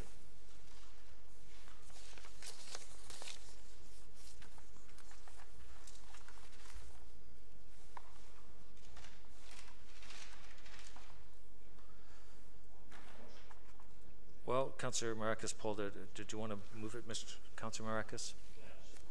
Or to receive, I just wanted to get a recorded vote in essence for this. Seconded. Councillor Thompson, did you want to second it? Thank you.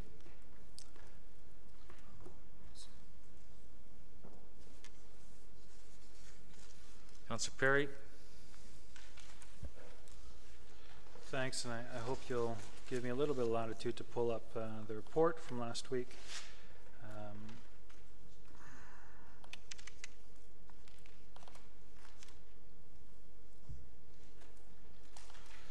Thank you. So as a recap, last week, again, as stated, I wasn't the chair. I used my chair duties to run the meeting. I didn't comment. We moved forward with receiving the report, but we failed to move forward on providing any form of subsidization, and the comments around the table at the time were that the subsidization that was spoken about was much too long. But we also failed to pass that council would approve an increase to the senior center's operating budget. And the reason that's important is if any other groups would want to move forward on a non-subsidized basis, we'd have to be approving this operating budget to provide staff, to be able to staff the site. So through you to Mr. Downey, I presume you've spoken to the organizations and let them know there wouldn't be any subsidization. Are any of them in favor of moving forward in some capacity? Mr. Downey. Thank you, Mr. Chair. The only group that contacted me with regards to the report was the Bridge Club. So I had a meeting with them this afternoon and made them aware of that, and they are not interested in paying the full freight for the room. If any group comes in to book that, we wouldn't. We were using recommendation 3 based on the fact that there would be a subsidization level provided. If the subsidization level was not provided, we do not need clause 3. We would run over budget on our part-time, but the additional revenues would offset those costs. So we wouldn't need number 3 approved by council if number 2 was not approved. All right, thank you.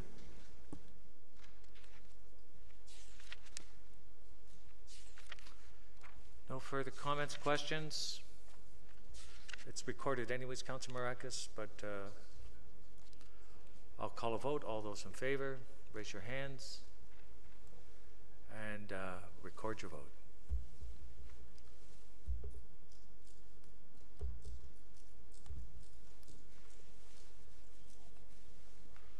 Is carried.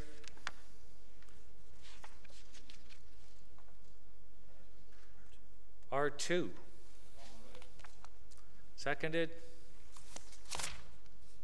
Councillor Thompson. Now, where is this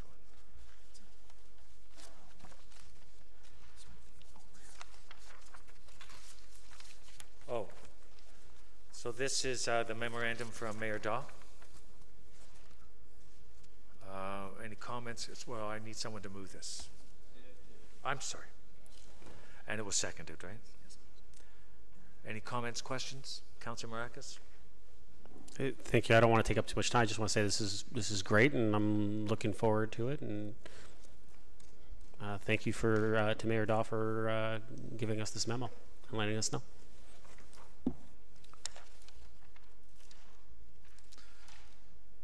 Councilor Gardner? Thank you, Mr. Deputy Mayor. And I'm going to speak on behalf of all of the residents who are very unhappy that the lab is going to be at the Cenotaph. I just don't want people to forget that there was dissent on this issue.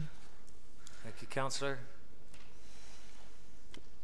Any other comments or questions? Only that I don't mind speaking on the event. Usually there is the Remembrance Day Parade, and then on the actual day, they have another wreath ceremony. This year it's combined into one. So we'll all be marching in the parade on the 11th. There's going to be the fly past. There's going to be some commemorative, it's going to be a little more elaborate this Remembrance Day. So I hope we're all there and residents join us. We usually have an exceptional turnout for the event, so it just speaks to the support that our community has for our Legion and those that have sacrificed. Are there any other questions or comments? Councillor Gardner, you're looking, yes? Is it traditional for council to march in that parade? Yes, it is. Anyone can march in the parade. And it is normally... No, I know council's always at the Cenotaph, but I guess I've just missed the parade.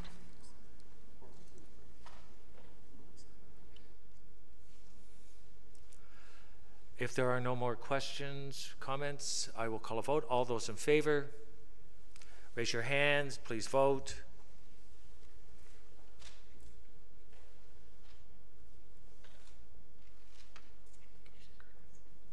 Councilor Gardner, you could hit your button.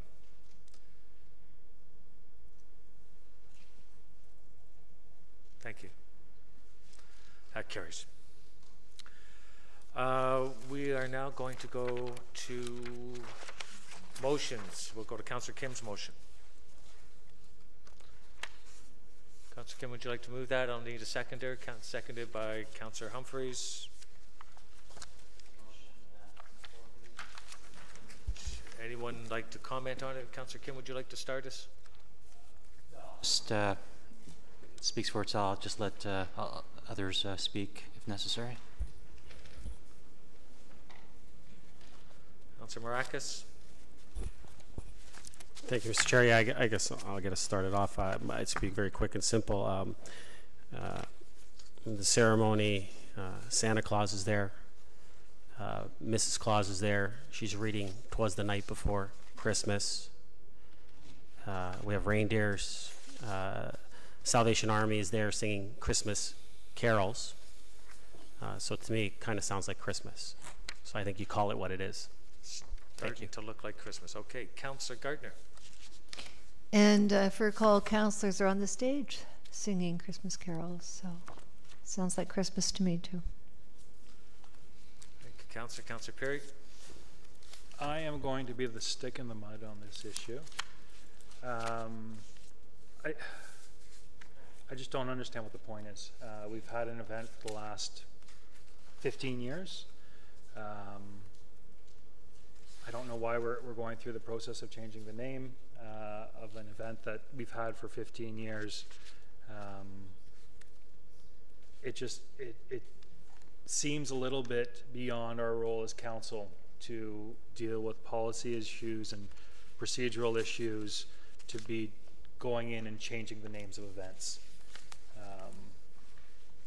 I think we're to some extent overstepping our boundary and wading into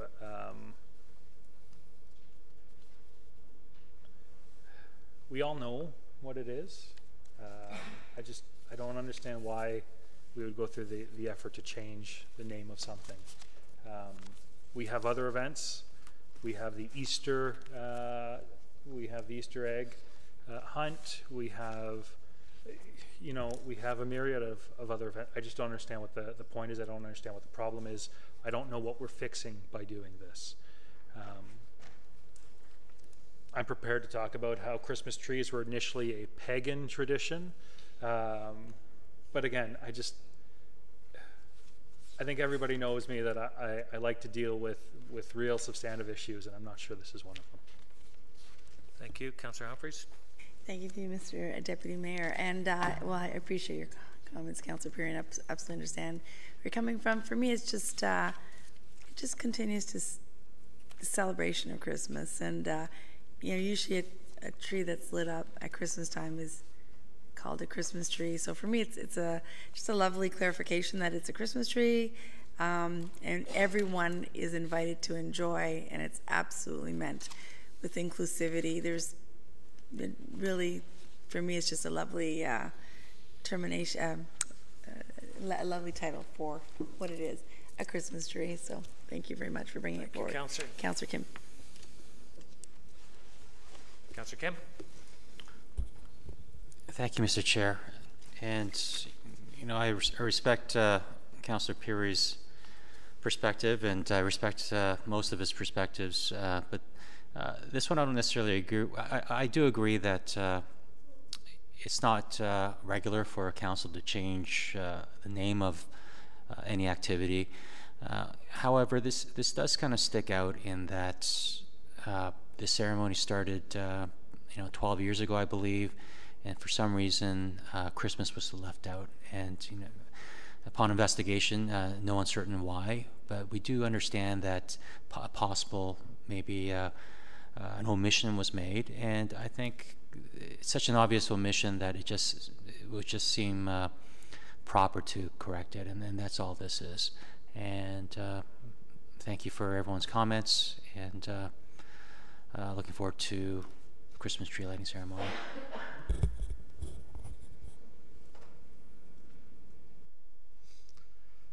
If there are no more comments or questions, I'll call a vote. All those in favor, raise your hands.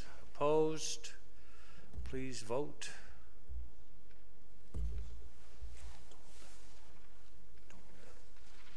Oh, okay. That's my problem. All right, that carries, Mr. Clerk. Do we have another notice? Councillor Humphreys. This ought to be popular.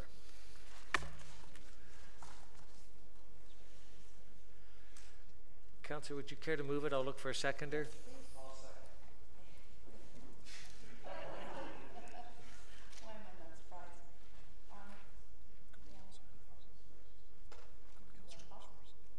Councillor Humphreys, did you want to speak first? Is that right? No, that's normally the procedure. Go right ahead. Perfect. Thank you. Mr. Deputy Mayor, this motion comes forward for me at an appropriate time in terms of some of the feedback that we received from the Governance Committee, who reviewed the role of council and provided some very, very powerful evidence in terms of what they felt was a forward-thinking view of council composition. And for me, what this is aligning us to being, 6 council members and 1 mayor, so a total of 7 on council. That will provide a more, this is my second term, and looking back and looking forward, I do feel that that number and the information behind that provided by against the governance committee, and just from my own research, I feel that's an adequate number to have a focused group of individuals that can make some powerful decisions in moving forward, and as well in some integral issues of the community. And then one of the main areas, and I know my peer will have much to say about this, but really generating a future look at a ward system. And initially, when this was brought forward last term, Councillor Peary did a great job, sort of visionary, I would say. He was pretty powerful in terms of why he felt this was the right thing to do, reducing council members and having a ward system. And the community voted not for ward system at the time, but for reduction in councillors. At the time when I voted, I thought, these things go hand in hand. How do we reduce without a ward system? Now, looking at the demographics, the changes in our community, and having that accountability, we are 9 members at large. Anyone can reach out to any one of us. However, there's always that, I feel this provides, for me personally, an accountability to my community, to my area. I mean, it just allows that to happen clearly.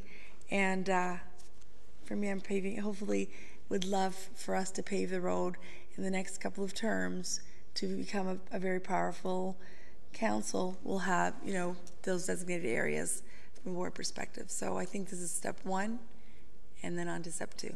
Thanks. Thank you, Councillor. Councillor Perry? Thank you, Mr. Chair. We just had 1 7-1 vote at council, where I was the lone dissenter, and this, when we first spoke about it early in the term, this was another 7-1 vote as written in the newspaper that I'm looking at anyways. So I just don't understand why people's may or may not have changed their mind on the issues. If I look back to some of the comments that were said, one of us stated that I see a reduction in the number of councillors as arguably a reduction in the service we would provide to the community. It's a reduction in access. I'm not in favor of the reduction.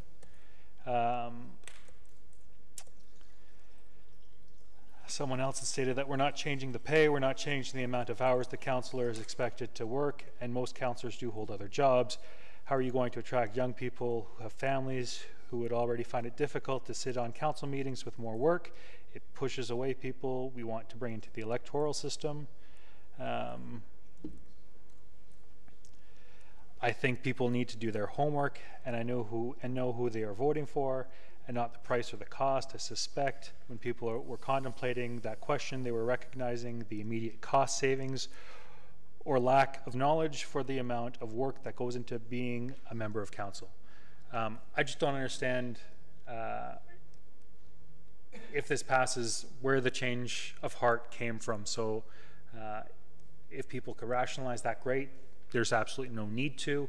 But I think this is the second time we're looking at this term of council, and for my sake, I'd like to understand a little bit more what the change is. Thank you, Councillor. Councillor Thompson. Thank you, and I will address that. I think, as Councillor Abel stated earlier, it's important to have some evidence-based statistics, and so I was one of the people that shortly after the election voted not to proceed with the reduction in council, even though 2/3 of the community were in support of it. And, you know, I guess a few more years and more opportunity to speak to my colleagues in other municipalities, you know, helped change my mind. And so some of the things that, the statistics that I've come to learn about is that, you know, out of the 444 municipalities in Ontario, 75% of them have less than 9 members on council. Aurora is the largest town or city, whichever way you want to look at it, with an at-large system. There's no other community out there with more than 50,000 people that's at large. Everybody else has moved to the ward system. And, you know, following on the comments of Councillor Humphreys, I do believe that next term that whoever's on council should move towards the ward system and take into consideration the recommendations from the Governance Review Committee. But I also had opportunities to speak to councillors who are in other communities that are much larger than us and have only 7 members of council. And I thought I'd share that. For example, Pickering, 90,000 residents, only 7 members of council. Clarington, 92,000. Waterloo, 104,000. Ajax, 120,000. Whitby, 128,000. And Burlington has 83,000 people and only 7 members of council. And so part of my change of thought process is talking to them. And granted, it's not apples to apples comparison because they are all a ward system. Interesting enough, Vaughan has 306,000 residents and they only have 9 members of council. So talking to them, talking about how best to move forward and be effective in our governance got me rethinking the question. And you know, at this point, I do have a change in view on it. I think also what helped me was the Harvard Business Review put out an article, and it really talked about effective decision making, but it talked about the rule of 7. And however they managed the study, they said for every person you add over 7, you reduce the effectiveness of decision making by 10%. And so for those reasons, I think that even if next term they don't move forward with a ward system, I think 7 is the right number for an at-large system. And so I'm comfortable moving forward either way.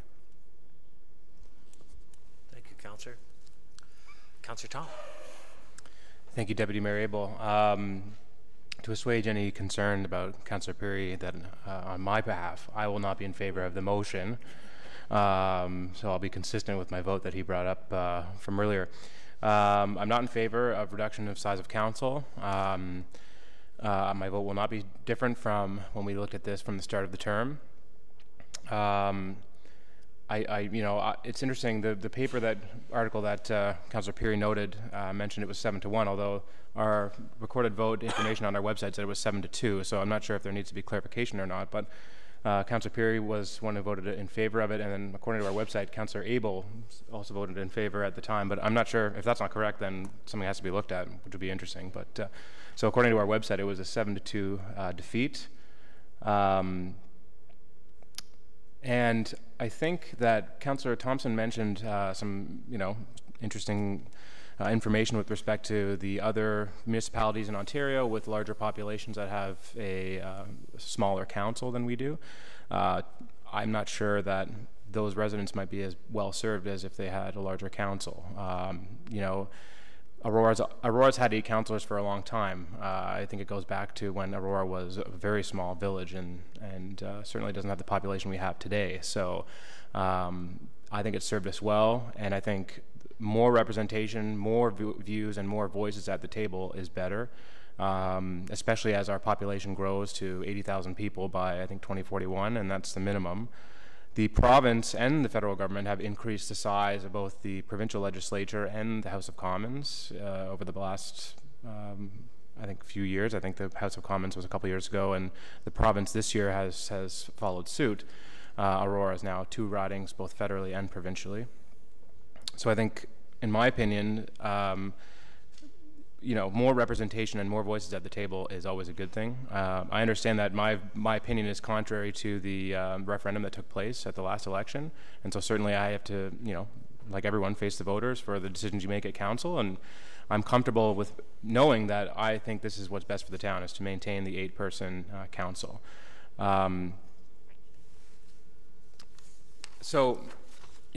Councillor Peary noted that there are some inconsistencies, and I'll let other councillors speak for themselves on the reasons they changed their mind, and certainly, you know, everyone can change their mind. I just think for me, I won't be changing my mind. I think that we should be maintaining our current level and current complement. The other thing I wanted to mention was there was reference to the work of the Governance Review Ad Hoc Committee, and you know, unless I'm pretty sure they haven't delivered the report on council compensation, and so there's a lot of recommendations that are going to be coming out of this committee that'll be happening after we make this decision tonight. And so, you know, I just think that my problem with the process, I think, is that we've left it really to the last minute. We have till December 31st of this year to reduce the size of council, and this is basically almost one of the last cycles we could have achieved that process. And so we're doing it at the last minute. We had the whole term to do this, and now we're waiting to the last minute. I think for me, this would have been better suited to be done if it was going to be done at all, with sufficient time for the public to, you know, have input, even though they did have input with the scope of the referendum, of course. But I think that for me, it's a little bit close to the end of the time frame. The Governance Ad Hoc Review Committee hasn't even presented us with a final report. There's a lot of numbers in terms of their recommendations on compensation and some other things that we won't have to look at before we make our decision. So not that that would have made my mind change at all, but I just think for those members who are changing their minds, there's a lot of information we still don't have. So I will not be voting in favor of this, and so I'll be staying consistent with my earlier position. Thank you, Mr. Chair. Thank you, Councillor Tom. Councillor Kim? Thank you, Mr. Chair. I will be changing my mind, and with 3 years of more perspective and thought, you know, I'm not really that far away from the 50-yard line. I could either be 45 yards on one side or 45 yards on the other. But after more thought, I would be in favor of reducing the members of council. And my original thought process for not reducing 3 years ago was because it was tied to the ward system, and I wasn't at that time clearly convinced that the ward system was the way to go, although it has had its positives. And if you reduce the numbers and you put into a ward system, then it would potentially lead to a full-time council role, which I was not in favor of, because I do believe that it does drastically reduce the pool of qualified individuals that could fulfill this role. And I just want a larger demographic, larger levels of experience and so forth, and so that's the reason why I did not vote for reduction at that time. This time around, you know, after 3 years of experience, I asked myself, you know, if we took out 2 members of current council, would our conversation and debate be less fulsome and productive? And I thought, you know, whether it be one item or one issue, I thought, gee, you know what, if, you know, Councillor Marakis or Councillor Humphrey wasn't there, you know, they added a lot of value in those discussions, what would have happened to that item? Or if Councillor Thompson or Councillor Abel or so forth. And so I thought of all these items, and I thought, you know, I don't think we would have potentially ended up in this with the same outcome as we did. And I also asked myself, gee, you know, if we reduce this, you know, what would would this be, you know, better for us incumbents, or would it be better for candidates? I don't want people thinking one way or the other, but, you know, I'm very confident in getting to know all 8 members of council that, you know, we all have a lot of integrity, and I know that we are doing this because it's the best interest of the town. And I'm not sure that it was always that way with respect to other councillors, but you know, I feel close enough with every council member here that we're doing this because it's really not for our personal priorities. And believe me, I thought about my personal priorities, and sometimes I'm ashamed of having those thoughts, but I think, you know, with a lot of self-reflection and looking at yourself, you always end up making, good people usually make the right decisions for other people. And I think, and just one last point is, you know, my one reservation is I'm not convinced that the next council, whoever that may be, who they may be, will do the second part of this equation, which is turning it into a ward system. And I thought about that, and I agree with Councillor Thompson that, you know what, even if it doesn't turn into a ward system, 7 seems to be a healthy number, and certainly there are sides where, you know, sometimes there was too much conversation when conversation wasn't necessary.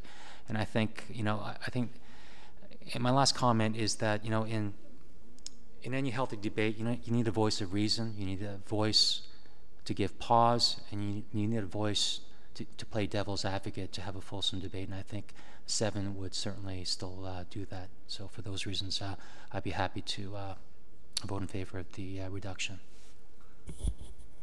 Thank you, Councillor. Councillor Humphreys.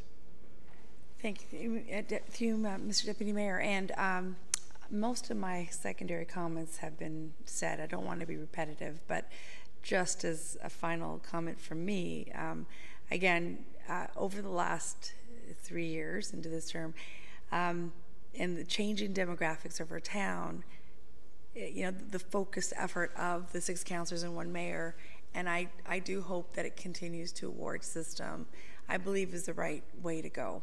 And if it doesn't, I'm confident that the 7 members will be strong enough working together to have those discussions around the table and move the business forward. And I apologize to Councillor Tom in terms of timing. I think for me personally, and it took a little bit of time to get here.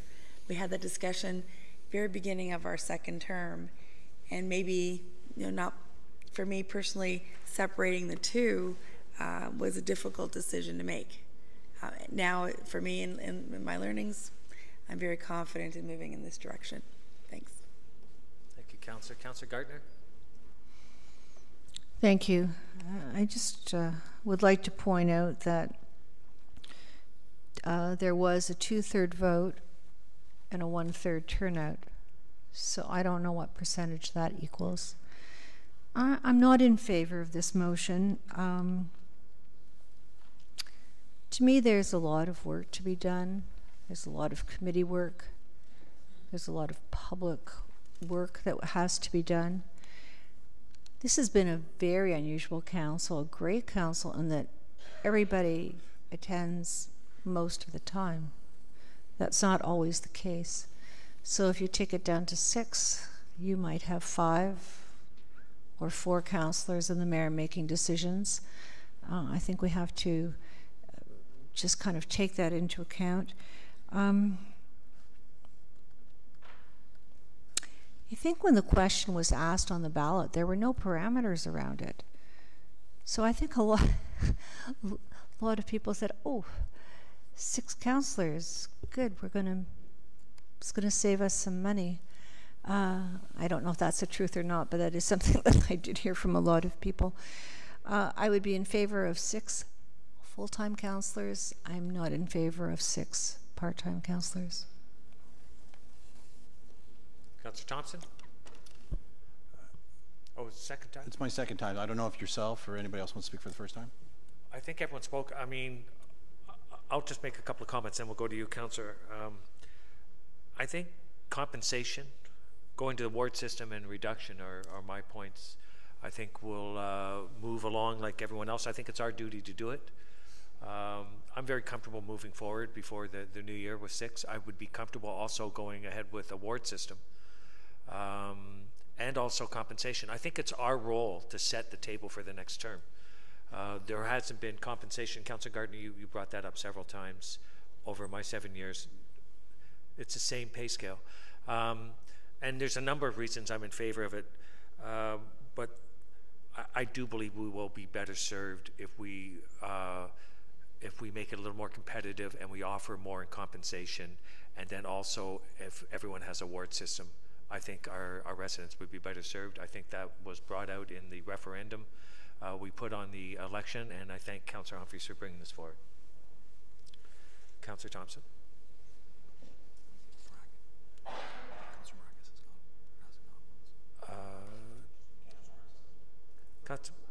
Well, I'd like to go everyone one time and then, so if you don't mind. Thank you, Mr. Chair. Yeah, I originally voted against this 3 years ago, and I have changed my mind over the 3-year period. A lot of that mind changing is similar to what Councillor Thompson has mentioned, Humphreys, Kim, meeting with other elected officials across the province through AMO, through our work with OMB reform. You learn how other municipalities govern and what best practices they use and how they work and how efficient they are. And I think over the 3 years, I've come to the realization that this is probably the best thing for the residents and for the town to move forward and would allow us to have the most efficient and effective governance for our community.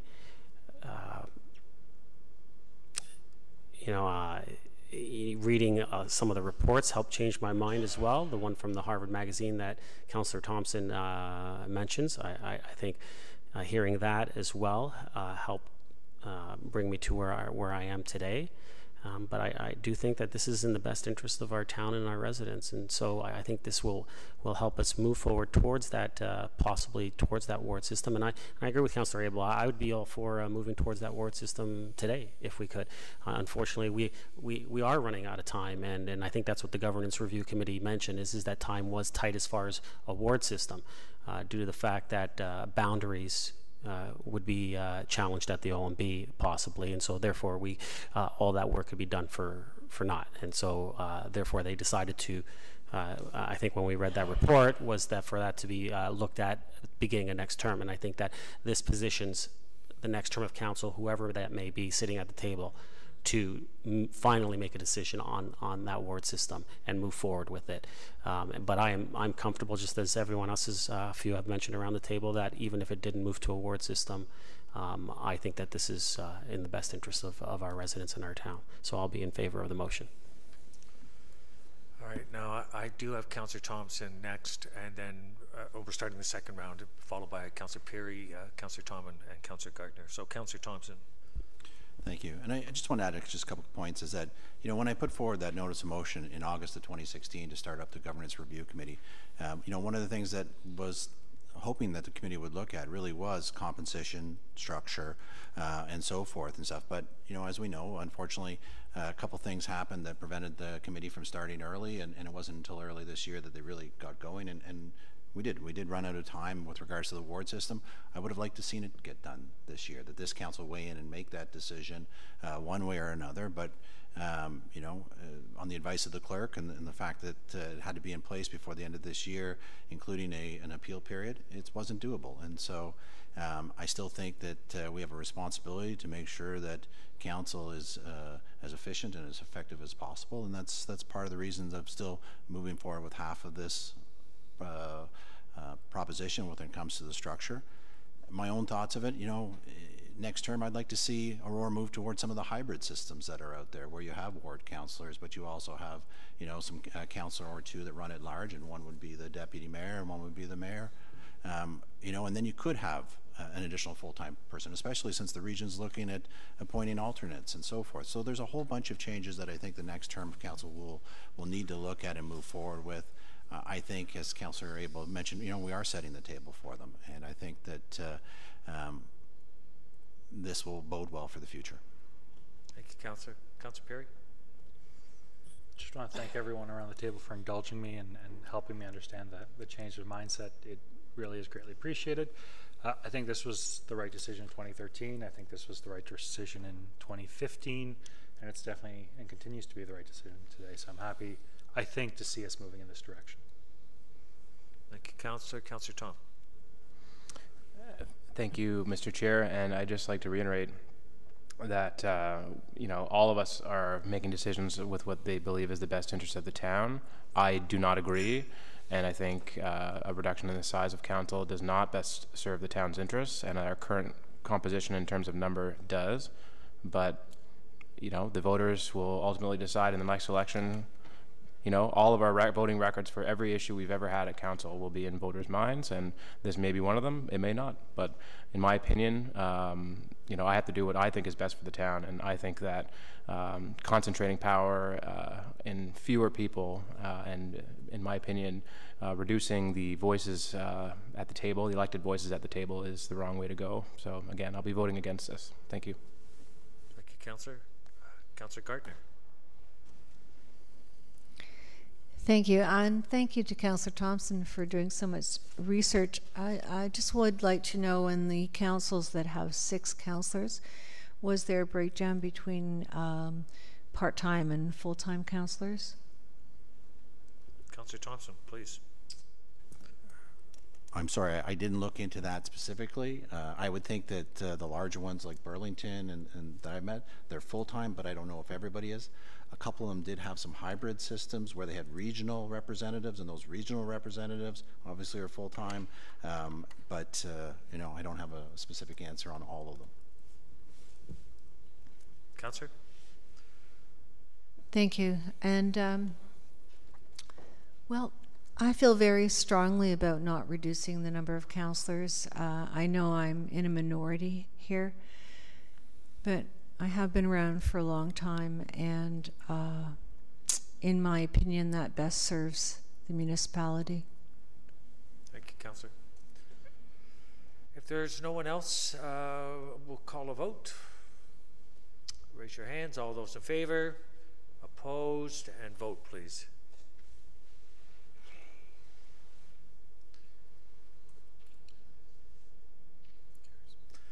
Mr. Clerk, that carries. And those are notices of motion. We will move on to the regional report. Can I have someone move the regional report? Councillor Tom, seconded. Councillor Perry. Any comments or questions? I know the mayor's not here. Seeing none, I'll call a vote. All those in favor, raise your hand only, please. There's a vote here as well? Just raise hands. All in favor?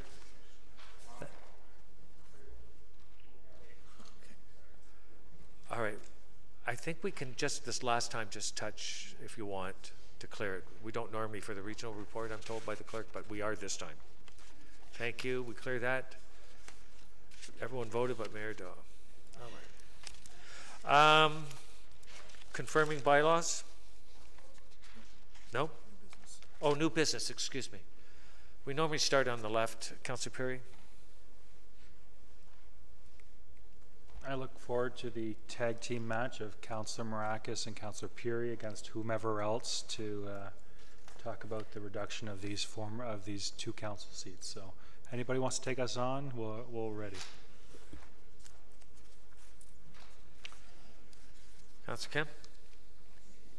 Thank you, Mr. Chair. Through you to Mr. Downey, sorry for asking you about 8th time in 3 weeks, but did the contractor for Maverick Park give any kind of timeline as to when it will finally be sodded and finished? Mr. Downey? Through you, Mr. Chair, the park is being sodded. I don't know if you're out there today, but it's about half sodded. So they are moving along with the sodding. Depending on how the weather goes, we hope to be, I believe the last report I gave you was the end of this week. So we are working feverishly towards finishing the park. We're very close, but it's very weather dependent at this point. So we know that we have some folks in that neighborhood that are very anxious to get on the park, but I have to admit it's looking really nice with the grass. Thank you. Councillor Tom? Councillor Humphreys? New business? No? Good. Councillor Thompson, Councillor Gardner. New business.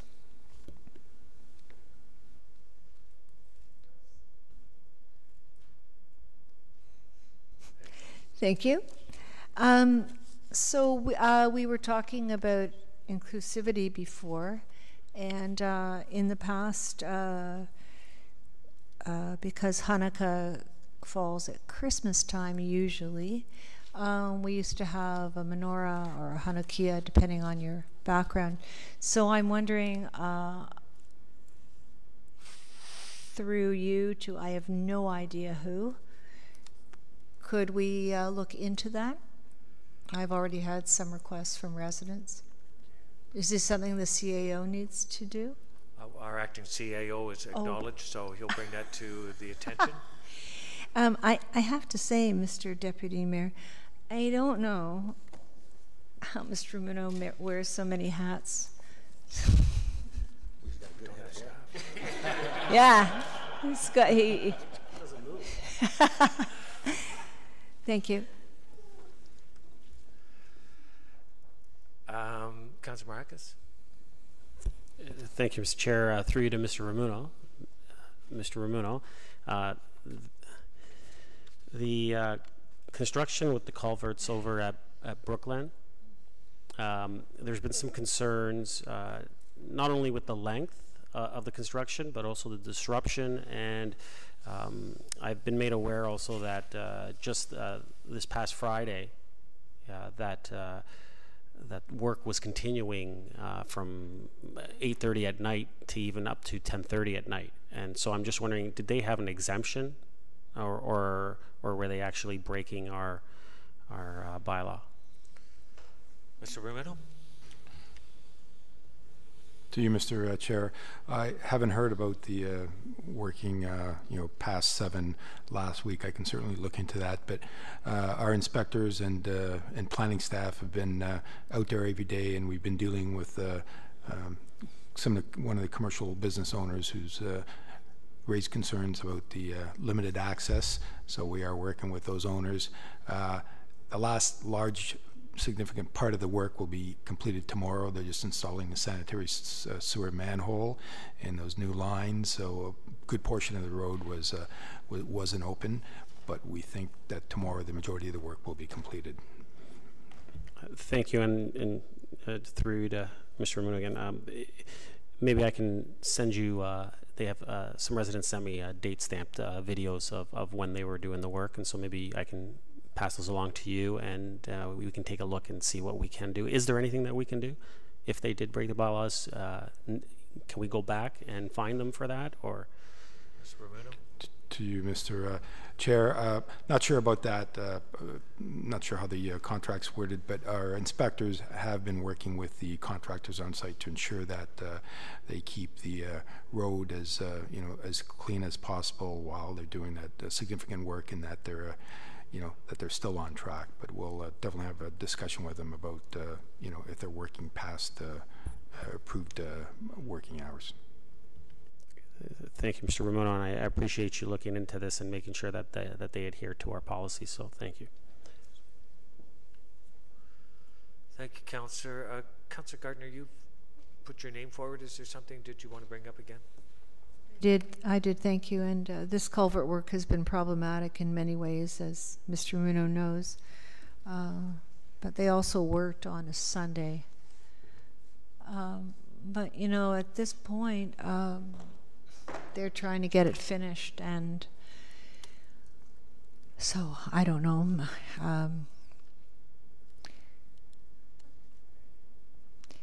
Maybe we can try and impose some penalties on them, but at the very least, whoever is in charge of that project at the business end of that project needs to understand that this work has been problematic for the residents.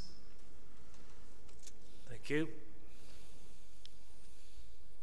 If that's all, new business, we will go to public service announcements. Councillor Perry. Actually, if you don't mind, I'll start with Councillor Maracus. Public service announcements. I'm going to start to my right. Thank you, Mr. Chair. Actually, just quickly, tonight, I was unable to attend, and obviously none of us were able to attend, but it was the Wide Code Aurora, like I mentioned earlier, 2 weeks ago, 2 high school students from Aurora, Maya and Amanda Bishop, put on a little event that would have an expert panel discussing a career path in technology, IT for women. And I hope that it was a very successful event tonight, and I look forward to hearing about it and maybe bringing it up at a later date. Thank you. Thank you, Councillor. Councillor Gardner. Thank you. Last week, many of us attended the official opening of Waltz. Waltz is on Yonge Street and is replacing Annalisa's premise. And I can only speak for myself. I had some delicious food. The meatballs were yummy, and it was quite a spread, and I wish them a lot of success in Aurora. Councillor Thompson. This weekend is the Haunted Forest, and so certainly if you hadn't have an opportunity, please pick up a wristband to attend. It's always one of the, well, shall we say, premier events that people look forward to, and so details can be found on the town's website. Thank you, Councillor. Councillor Humphreys. Thank you, Mr. Deputy Mayor. Two things. This is the last Saturday for Outdoor Farmers Market. Hopefully we'll all be able to make it. Sad to see that end. It just means you know what's coming, winter. But it promises to be a wonderful day, 8 to 1 o'clock. Hope to see everyone there. And here's something different and fun. We were just notified today, shucks, this Thursday evening at 5 p.m., a little bit early, but Thursday, October 26th, there is going to be reigning Guinness World Book record holder for oyster shucking. The individual's name is Patrick McMurray, and if you like to come out and support this kind of fun event, there'll be some live music as well by Johnson Creek, and hopefully we'll see everyone out there to enjoy kind of an interesting evening at our local establishment. Do you have the record? I'd just be curious. That's a good question. I don't have the record. I'm sorry. I wish I did. Oh, he's there to break it, but I'm sorry I don't. We'll report it next time. It's not easy. Councillor Thank you. Thank you, Mr. Chair. I just wanted to mention that this past Saturday was the Hillary House Ball. It was an excellent event, as it is every year. I know you were there, Deputy Mayor Abel and Councillor Kim, and it was just, again, another fabulous event to raise money for the Hillary House National Historic Site. And so congratulations to the Aurora Historical Society and everyone who put on the event. It was a great night, and looking forward to next year already. Thank you. Thank you, Councillor. Councillor Kim. Thank you, Mr. Chair. Just want to let people know and remind those in council that we have the Mayor's Breakfast of Champions for Sport Aurora this Saturday morning, I believe, and we'll be celebrating with those individual and team athletes from Aurora for their successful seasons. Thank you. Thank you. Councillor Perry. The record is 39 oysters in under a minute. As someone who is deathly allergic to oysters, I regrettably will not be attending. That's it. Councillor Marakis, is there something else? Go ahead. Thank you, Mr. Chair. I just have one more briefly. I might be a little bit biased on this one, but Aurora resident, my wife, Allison Collins Marakis, we were in Boston on the weekend for the Head of the Charles race, which is the biggest head rowing regatta, head race in North America, and she finished 25 out of 39 competitors in her group. And that's from competitors from the world. So I think it's a great accomplishment by an Aurora resident. So I just wanted to put that out there. Like I said, I'm probably a little bit biased, but I think she did a great job. Congratulations. And I believe she qualifies for next year. That we don't know of yet. There's some penalties and stuff that will be asserted to certain racers that were getting in the way of others. So once they figure that all out, we'll figure out whether she qualifies or not. Oh, best of luck. Thank you. I'd just like to mention that Sport Hall of Fame is November 8th. It's on Wednesday. We've got 4 great inductees this year. It's usually a great event at the St. Andrews College. I know most of us make an effort to get there. It's a busy time of year. Just to remind that The Making Peace exhibit is still on for another 3 weeks in our town park, and the weather's been fantastic, and lots of people have been taking that in. And usually the mayor has a bunch of other things, but I don't have them all listed, so that's it for me. Confirm? No, we got to do bylaws. Confirming bylaw, and then we can motion for the bylaws. Seconded by Councillor Gardner, moved by Councillor Thompson. Comments, questions? A raise of hands will do. All those in favor? Opposed? That carries, Mr. Clerk. Confirming bylaw. Councillor Perry, seconded by Councillor Tom. All in favor? And adjournment. Councillor Thompson, seconded by Councillor Gardner. And we are now adjourned. Thank you. Thank you, staff. Hey.